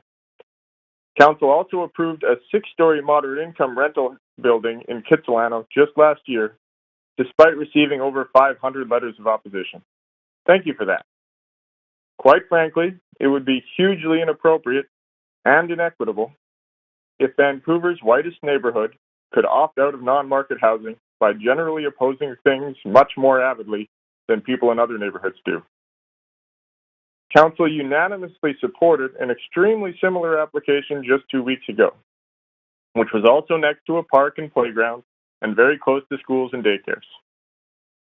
This public hearing process is a terrible way to do public consultation and a terrible place to make policy. There's nothing wrong with the city doing consultation on its non-market housing policies, including on further development of the housing agreement for this project in specific. But this is a forum that gives people 5 minutes to say whatever they want about what is essentially a yes or no vote, not an informed solicitation of honest and sensitive feedback. Zoning was never intended to be done on a lot-by-lot basis. That's why they call it zoning and not lotting. I don't want to shame people for being apprehensive about this proposal, but there are constructive ways to address concerns, and by all means, Council is free to follow up on these concerns as you see fit. But this is not the way. This does not lead to a better outcome. It leads to a yes to housing or a no to housing and continued homelessness. Thank you for listening. Good night. Sorry, you do have questions? Councillor Kirby-Young. Yes, just one question. What was the project I didn't catch that you referenced in Kitsilano? Could you just repeat that one for me, please? Last year, it was the project at 4th and Balaclava. Off the top of my head, I don't recall the address, but that was the cross street. Okay, was that a social housing building? I don't recall. No, it was under the moderate income rental housing. I think the point I was trying to make is that, you haven't, I don't think, done 20 moderate income rental housing projects, but certainly you've done similar 6-story moderate income rental housing proposals, right? Rezonings. And I don't think you've gotten nearly 500 letters of opposition at any of the others. I see. Okay, thank you. Okay, those are all your questions. Thanks very much for phoning in.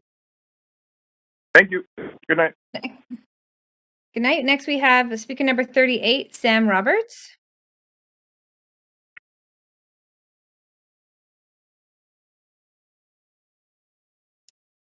Speaker 38 is, I'm just checking. No, he's not on the line. Thank you very much. Speaker number 39, Catherine Ann Oberndorf. Yes, I'm on the line. Great, we can hear you. Okay. Yeah, I just turned down whatever's in the background there because you're going to get an Oh, echo. I'll just go in another room. It's the recording. So I am Catherine Oberndorf. I'm a resident of the city of Vancouver, and I strongly oppose the rezoning application for the 2086, 2098 West 7th, and 2091 West 8th. I want to thank you for the opportunity to speak tonight, and certainly what stands before the city now is a very important decision. I believe that thoughtful and well-searched, independent, and substantiated evidence should form the basis for all the decisions around social or supportive housing in our city. I urge the Council to review the documents that have been presented by various experts in the field of addiction and mental illness to inform your decision prior to casting your vote. Because of the broad implications of this zoning plan, should the city get it right and reject the current rezoning proposal, the lives and well-being of so many individuals could be transformed. There are recovery models that are working around the world because they are based on science. That depends upon the reality that the primary consideration is not just housing or congregate living for those struggling with addiction and mental illness. Are the planned units a breach of human rights because of its focus on harm reduction rather than on recovery? Recovery-oriented housing is truth and reconciliation. It offers an opportunity for hope and for choice on the part of the residents so that they can integrate back into the society successfully. Sorry, I'm just getting another page. Any plans approved by our council, in my opinion, must include all the documented supportive services in order to ensure opportunities for recovery are embedded in any planning and programs. At present, I understand that recovery has been substituted with a harm reduction model. Neither BC Housing nor the MPA were prepared to detail the level of support that would be available to the residents. No ratio of residents to supportive staff has been committed to. Also, it's essential that the safety for the building's residents and the surrounding community is planned for and secured. If you, as city planners and city councilors, get it wrong, the planned and future residents, the neighboring established institutions such as schools, daycares, homes for women in recovery, city design parks and greenways will all be negatively impacted. It would also impact other neighborhoods in Vancouver as this plan will be used as a model for others. Along with other concerned citizens, experts in the fields of recovery and support for the mentally ill and the addicted, I believe that any proposal to assist our homeless or needy would be welcomed anywhere in our city if the plan is reasonable and success is based upon integrating with the residents and the surrounding community. Large-scale congregate housing, like this proposal, have proven to be a disaster in Vancouver. Building a bigger facility is not a solution that would work for the residents or the other surrounding vulnerable populations in an extremely close proximity. MPA stated just last night that they have no experience supporting a facility with 120 residents. And so I say to you, just because we have a piece of property that the city owns, is that a reason to build on this particular location a building that's 12 stories high? Facilitating and allowing substance use in the proposed building on our views is an extreme barrier, in my opinion, to overcoming addiction and enabling recovery. In the model proposed, recovery is not in the plan. Harm reduction is. How can you possibly plan to mix low-income residents with a minimum of 50% of those with addiction and mental health concerns and think that this would be a good plan? Stigmatizing homeless, perhaps addicted, perhaps mentally unwell people in these institutional-like establishments and not allowing them to make some type of choice on where they live and integrate is not providing care for their complex needs. Therefore, I challenge you to vote no, and I recommend that BC Housing make for a new plan and construct and service a 5 to 6 story building, mixed-use social housing development with accommodations for low-income, single and family residents, elderly, disabled, homeless people, including 5% of the spaces designated for those with drug and mental health issues who are seeking an environment that is committed to their recovery while enshrining support services into the model that is created. As city councillors, you have the power to genuinely make a difference. Please cast your no vote on this rezoning proposal as it currently stands. I thank you for taking the time to listen to my concerns and to consider the observations and recommendations of people that you've listened to this evening. Thank you. And thank you very much. You do have questions, Councillor Swanson. Yeah, I'm wondering if you're aware of, we had Dr. Daly from VCH come and make a presentation to council a while back, and she was saying that when people went into abstinence-based treatment and then they came out and sometimes they would relapse, that they were they were more likely to die from poison drugs because their tolerance was reduced. So I'm wondering if you're aware of this, that these types of abstinence-based programs can result in more deaths from poison drugs. I'm not aware of that. I am aware of a young person who I had known many years ago is currently living at the residence down at 7th and Fur, which by my understanding is a housing situation for the needy that requires that people do not have an active drug life. And he's lived there for the time that situation has existed, and I think in many ways it's been successful, but I do not know about the situation that you described. Yeah, some people do prefer abstinence, but some don't. Do you believe that people don't deserve housing unless they agree to take abstinence-based treatment? That they deserve to live on the street? Are we supposed to stick to these applications? I feel like we're having philosophical, social conversations now. Yeah, I 200 speakers to get through. I do have to agree that Councillor Swanson, if you can keep your questions focused on this application. Thank you. Those are all your questions, Councillor Swanson? Yep. Okay, thank you very much.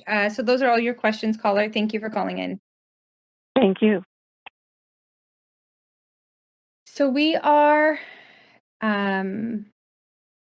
at speaker number 40, and after this speaker we'll have a sense. I think we'll only get to a few more speakers, so we'll make that clear what number that is.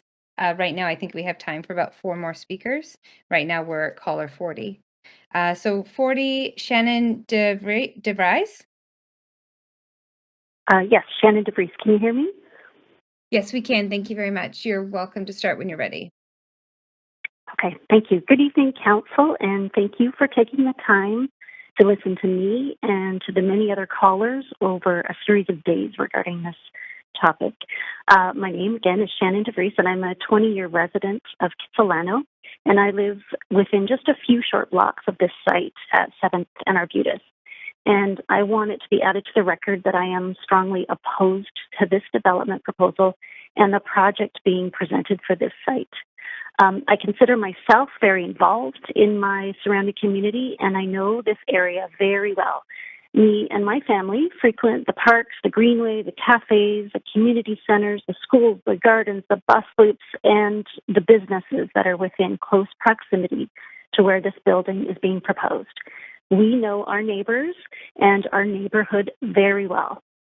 And as I've heard prominent people within the housing development community say in the past, housing is a science, not an emotional decision. And that science has been done to show what works and what doesn't.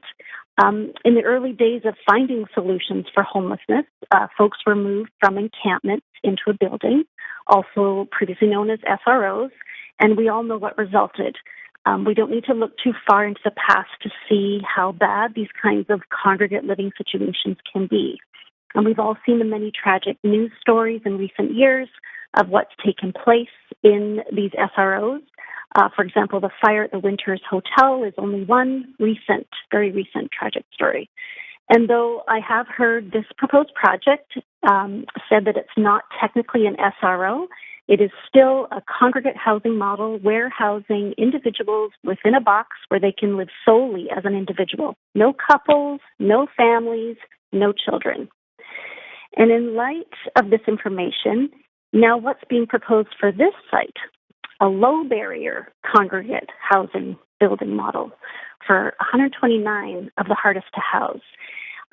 As a friend of mine who works as a social worker on the downtown east side for a housing operator and who is reluctant to speak for fear of compromising her job, has told me low barrier is the problem right there because there is no way out once you're in. Low barrier is a place where people can continue to use in a secure environment, but there's no what's next in low barrier. There's no hope for the future. You get a house, food, drugs, but that's it. The environment doesn't support improvement, and a lot of people on the street want to get better, and they don't want to be in an environment that feeds the problem. Which brings me to my question about why the research into homelessness, addiction, and mental illness that has already been done is being completely disregarded here. If housing is a science, and the science of housing has been done already, with millions of taxpayer dollars spent finding a better solution to address homelessness, addiction, and mental illness, and the results were very clearly not congregating these folks all into a single building, then what is truly going on here? If it has already been proven time and time again that this model is not what's best, then how many more hundreds of 911 calls, how many more fires, how many more deaths will it take to convince people of this city that this model for what's being proposed here does not work? It's not what's best for the residents that it's intending to serve, and it's not what's best for the surrounding neighborhood. So who does this serve? That's my question to you, Council. Who benefits from this? I understand that there is money available now and time is of the essence to take advantage of the funds being offered up. But when has the pressure of money ever been a good reason to make a decision? Like I said, housing is a science, not an emotional decision. So with so many assurances and not actual commitment that will affect thousands of people for many years to come, why would we consider this? I can only think that this works for someone's political agenda so that they can easily say, look, what I've done, I've taken X amount of people off the street. Done. This is not a good enough reason to push this project through. We are the residents of Kitsilano, and we know supportive housing as it already currently exists in many forms all around our neighborhood. We are an inclusive and caring community with all kinds of models that serve the community well.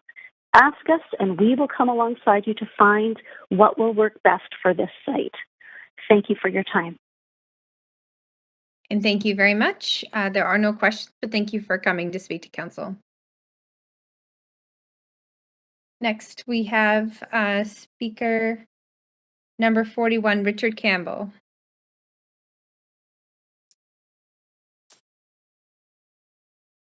No. Thank you. Speaker 42, Michelle Simic. Yes. Yes, I'm here. Thank you.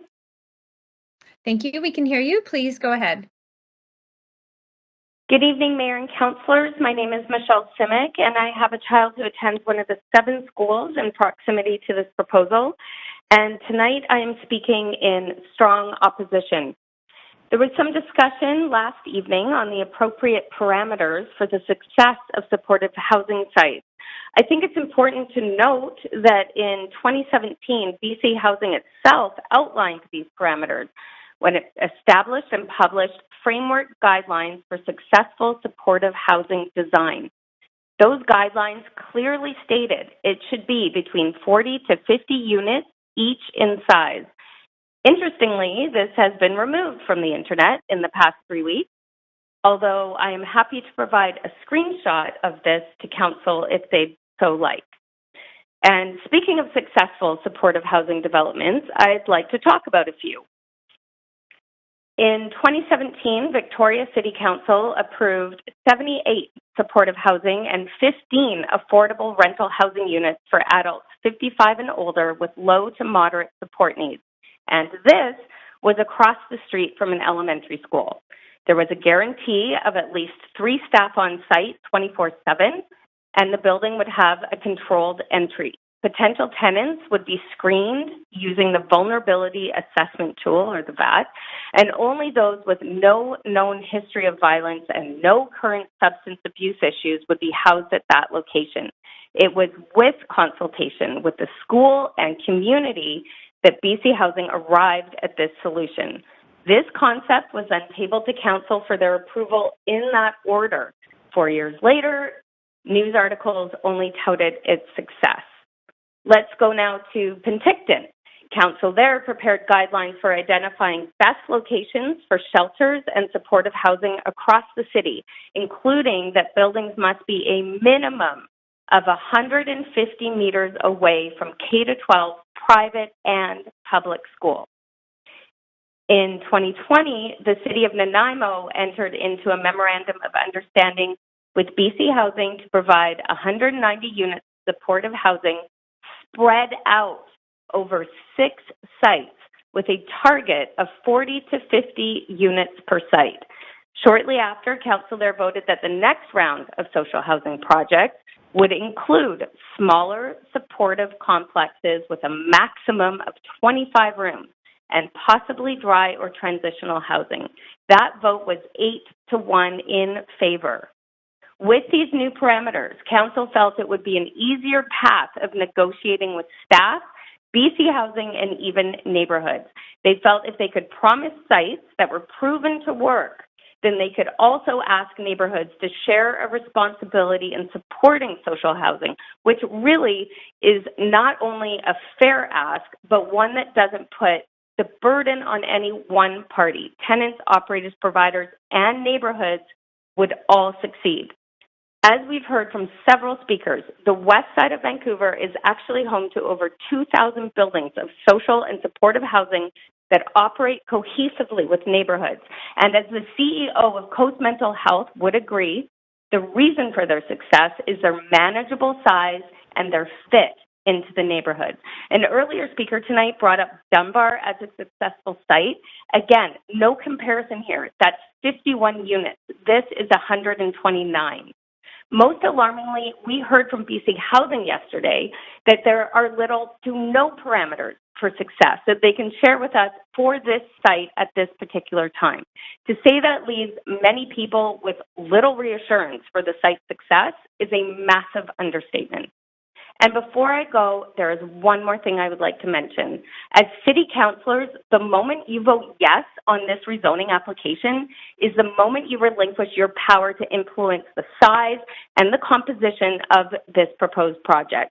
If you have any doubt about whether the model BC Housing has put forward for this site will achieve the goals of recovery and community integration for the residents, and not to mention be safe for the citizens who live, work, and play close to this project, you must vote no and send the proposal back to BC Housing for revision. Thank you. Thank you. There are no questions, but we appreciate you calling into council. Thank you. Next, we have speaker number So just to be clear, we're only going to get to about 3 more speakers maximum. And the clerk is communicating with people on the phone if they're beyond that. Okay, speaker number 43, sorry, Meg. No. Thank you. Speaker number 44, Jennifer Bradshaw. Yes.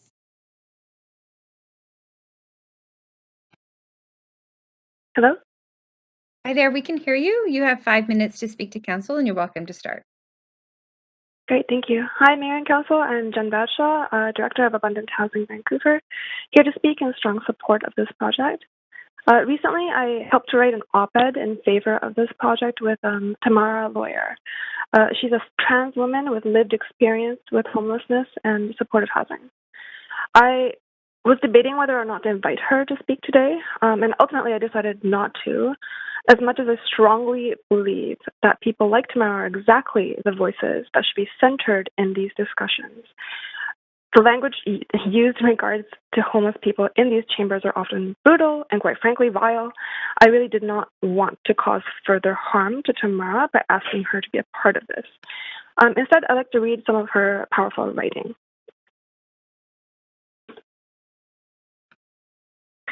My last days on the street at 49 years old was in my sleep-secure zone on a park bench in Cole Harbour. It had a lovely view with planes, cruise ships, cranes, and a nice affluent neighborhood. One day, a bottle of beer was smashed against my head by a screaming drunk man. As I desperately tried to get out of my sleeping bag, the man kept kicking me. He broke my leg. Out of the hospital, in a cast and crutches, I stooped around downtown alleys. I was vulnerable, injured, impaired, and alone. Sorry, excuse me for a second. This is not uncommon with older residents in the downtown east side. Solo, alone. I found refuge with Atira. I started with a great room and supportive housing. The Atira staff were nice and trans-friendly. I recovered much over the 12 years there, not just in health, legally, mentally, socially, and personally. I transitioned due to the great support. Now I'm independent. I work part-time with Atira and the Beyond the Street program while still studying astrophysics. COVID, on top of everything else, has ravaged the downtown east side. It's hard not to despair and fall back into depression. I feel stuck here with no opportunity or options. We need more options outside of the downtown east side. While supportive housing is far from perfect, it saves lives like mine. This is why we should build this. The lack of social, supportive, affordable housing throughout the city has limited the options of those struggling under poverty and oppression and concentrated misery. Please approve this project. Thank you very much. There are no questions, but we appreciate you coming to speak to council. Thank you. Next, we have speaker number 45, Daniel Lesnov.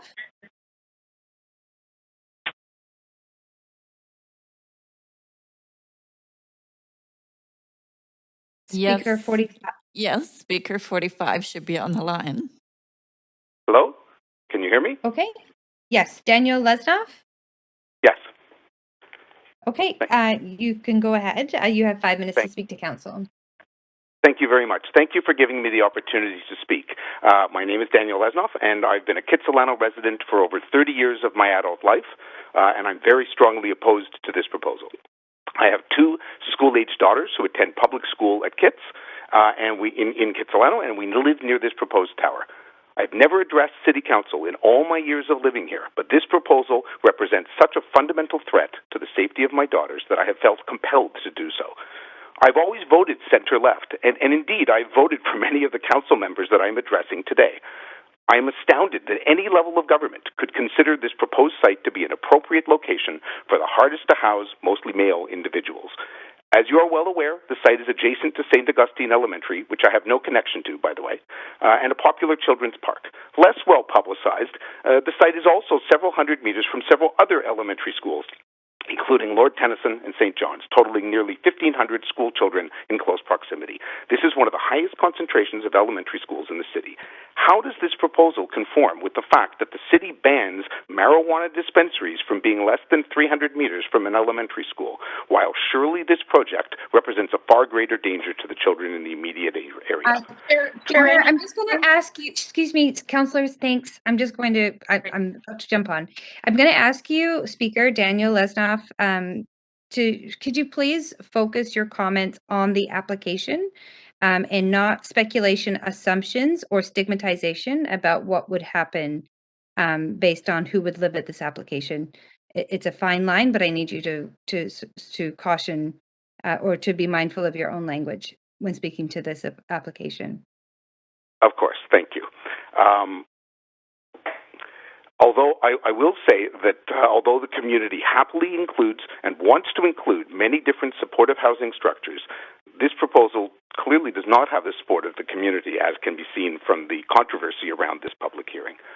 For those who say that the local residents are overreacting and need to educate themselves or are just NIMBYs, the future of our neighborhood, if this proposal is approved, can easily be seen at other supportive housing sites, for example, the well-referenced Marguerite Ford. My next-door neighbor works near there and has a front-row seat to the huge increase in crime, numerous discarded needles around his office area, and human feces deposits at his office entrance regularly. And I see no reason why this proposal would be any different. I am a scientist, and to say this another way, this experiment has already been run more than once with clear negative results. This is not an experiment next to an elementary school that we should conduct. BC Housing has given the community and me personally no confidence that it would be any different this time around, and the minister's recent comments that problems would be addressed is inconsistent with the track records of similar sites like Marguerite Ford. The neighborhood is thus truly fearful of the huge potential negative impacts of this project with good justification, and so I believe the proposal should be rejected in its current form. On the other hand, the community is highly supportive, and I personally am highly supportive of a building for low-income and at-risk families with children, for example. That said, the just-approved Broadway plan should also reframe the discussion around the use of this precious land. As you know, the plan facilitates a large increase in density in the area, but does not provide for green space, parks, to serve the high density of new residents. Since the land under discussion is a rare city-owned space in this high-density area, rather than completely pave and develop it, the city should take this opportunity to convert some of it to parkland so that all residents can benefit from this scarce resource. Finally, I would note that our neighborhood has already, quote, taken one for the team. After several years of highly intrusive and loud construction are complete, we will be hosting one of Western Canada's busiest transit hubs in our community. The neighborhood has already taken one for the team, and thus it should not be asked to sacrifice itself yet again. So in summary, I urge Surrey Council to reject this well-meaning but misguided proposal and consider a revised social housing offering that would have the support of the community, and ideally that would also include converting part of the space to a public park for all residents of Vancouver. Thank you for your time. Thank you very much. There are no questions. Thank you for calling in. Okay, we do have time for one more speaker, Council. So we'll go next on the list is Speaker 46, Nessa Finney. Thank you very much, and I realize I am now between you and your bed. I apologize if you hear noise in the background. It is rock breaking going on along Broadway in support of the Broadway plan. Good evening. My name is Nessa Finney. I'm a longtime resident of Vancouver. I appear before Council tonight not to speak in opposition of supportive housing. Instead, I am speaking in support of truly supportive housing. My experience with the challenges of homelessness goes back to my university days when I was one of the first volunteers at a newly opened women's shelter. I helped with the breakfast shift, where we made warm meals, prepared lunches to go, made shower facilities available, as well as clothing, before we closed our doors at 9 a.m. and sent the women out onto the street into the very often cold Ottawa days. Not much has changed in the many intervening years for people experiencing homelessness and the supports that are available to them. I have listened to the proceedings so far with great interest. I had made it my responsibility to be fully informed about this rezoning application. I realize now that was not a laudable goal. It was impossible. I had the honor of being present for a small group meeting recently with Minister Eby and the CEO of BC Housing. I left the meeting discouraged by the lack of information specific to the proposed Arbutus site that was being offered by these learned and experienced leaders. It became apparent last night, listening to the vague, evasive, and elusive responses councillors were receiving in round one questioning, that I should not have been discouraged. I am, in fact, in excellent company, because apparently BC Housing and the Minister don't want you to make an informed decision either. Councillors asked informed and probing questions for which you were not given any direct answers. You received the same, almost verbatim, canned responses with many generalities and no specifics, which we had received in that disappointing small group meeting. I do not envy the decision you are being asked to make, nor the hours of speakers you have ahead of you. Dr. Arthur Sharma has identified 4 levels of listening. Level 1, downloading, reconfirming old opinions and judgment. Level 2, factual listening, with an open mind. You are noticing the differences between what you thought you knew and new data you are hearing. Level 3, empathic listening, with an open heart you're seeing through another person's eyes with an emotional connection. And finally, level 4, generative listening, with an open will connecting to an emerging future, suspending judgment, not preempting, classifying, nor dismissing what a person is expressing, noticing what you do not understand or what triggers questions for you rather than what you do not like to hear about. It is that level of generative listening which leads to generative speaking, which is the framework offering a co-creative approach to transformative learning and innovation. I very much appreciated Councillor Swanson when you started your questions last night, acknowledging that you were listening with an open mind, level 2. I invite you all with the 200 plus speakers that will follow me, that you're able to move to level 4, listening with an open will to bring transformation and innovation. I have not heard any speakers expressing opposition to supportive housing. There needs to be specifics about this site, acknowledging that there is no other place in the province with these significant confluences, which have been highlighted over and over again, including the number 99 bus loop, which Translate boasts is the busiest bus route in North America. I'm asking you to oppose this application for rezoning and send it back for true consultation, where interested parties engage in generative listening and generative speaking. My greatest hope, when the revised application returns to Council, is that you will have a single presentation made by 2 speakers standing side by side, not in fear, but as neighbors. One, a future resident of the building, and the other, a child from the adjacent school or playground, where the future resident implores you to approve the reimagined building, where the resident shares with you their hope, their belief that they will get the supports they need to flourish in their new home, and that the child will thank you for being courageous this week and insisting that BC Housing and the Minister work with neighbours to create a building that will help us as a model for supportive housing done well. Thank you. I wish you all a restful night. Thank you very much. There are no questions, but we appreciate you calling in to speak to Council tonight. Thank you. Okay, so that brings us to the end of our allotted time, our scheduled time for tonight. So this meeting will be recessed now until June 30th at 3 p.m. And we will start with the next speaker, which is speaker number 47. And I'd just like to remind Council before we recess that it is very important that you do not engage in any discussion or correspondence in regard to the remaining application. So with that, we are recessed. Great work, Chair.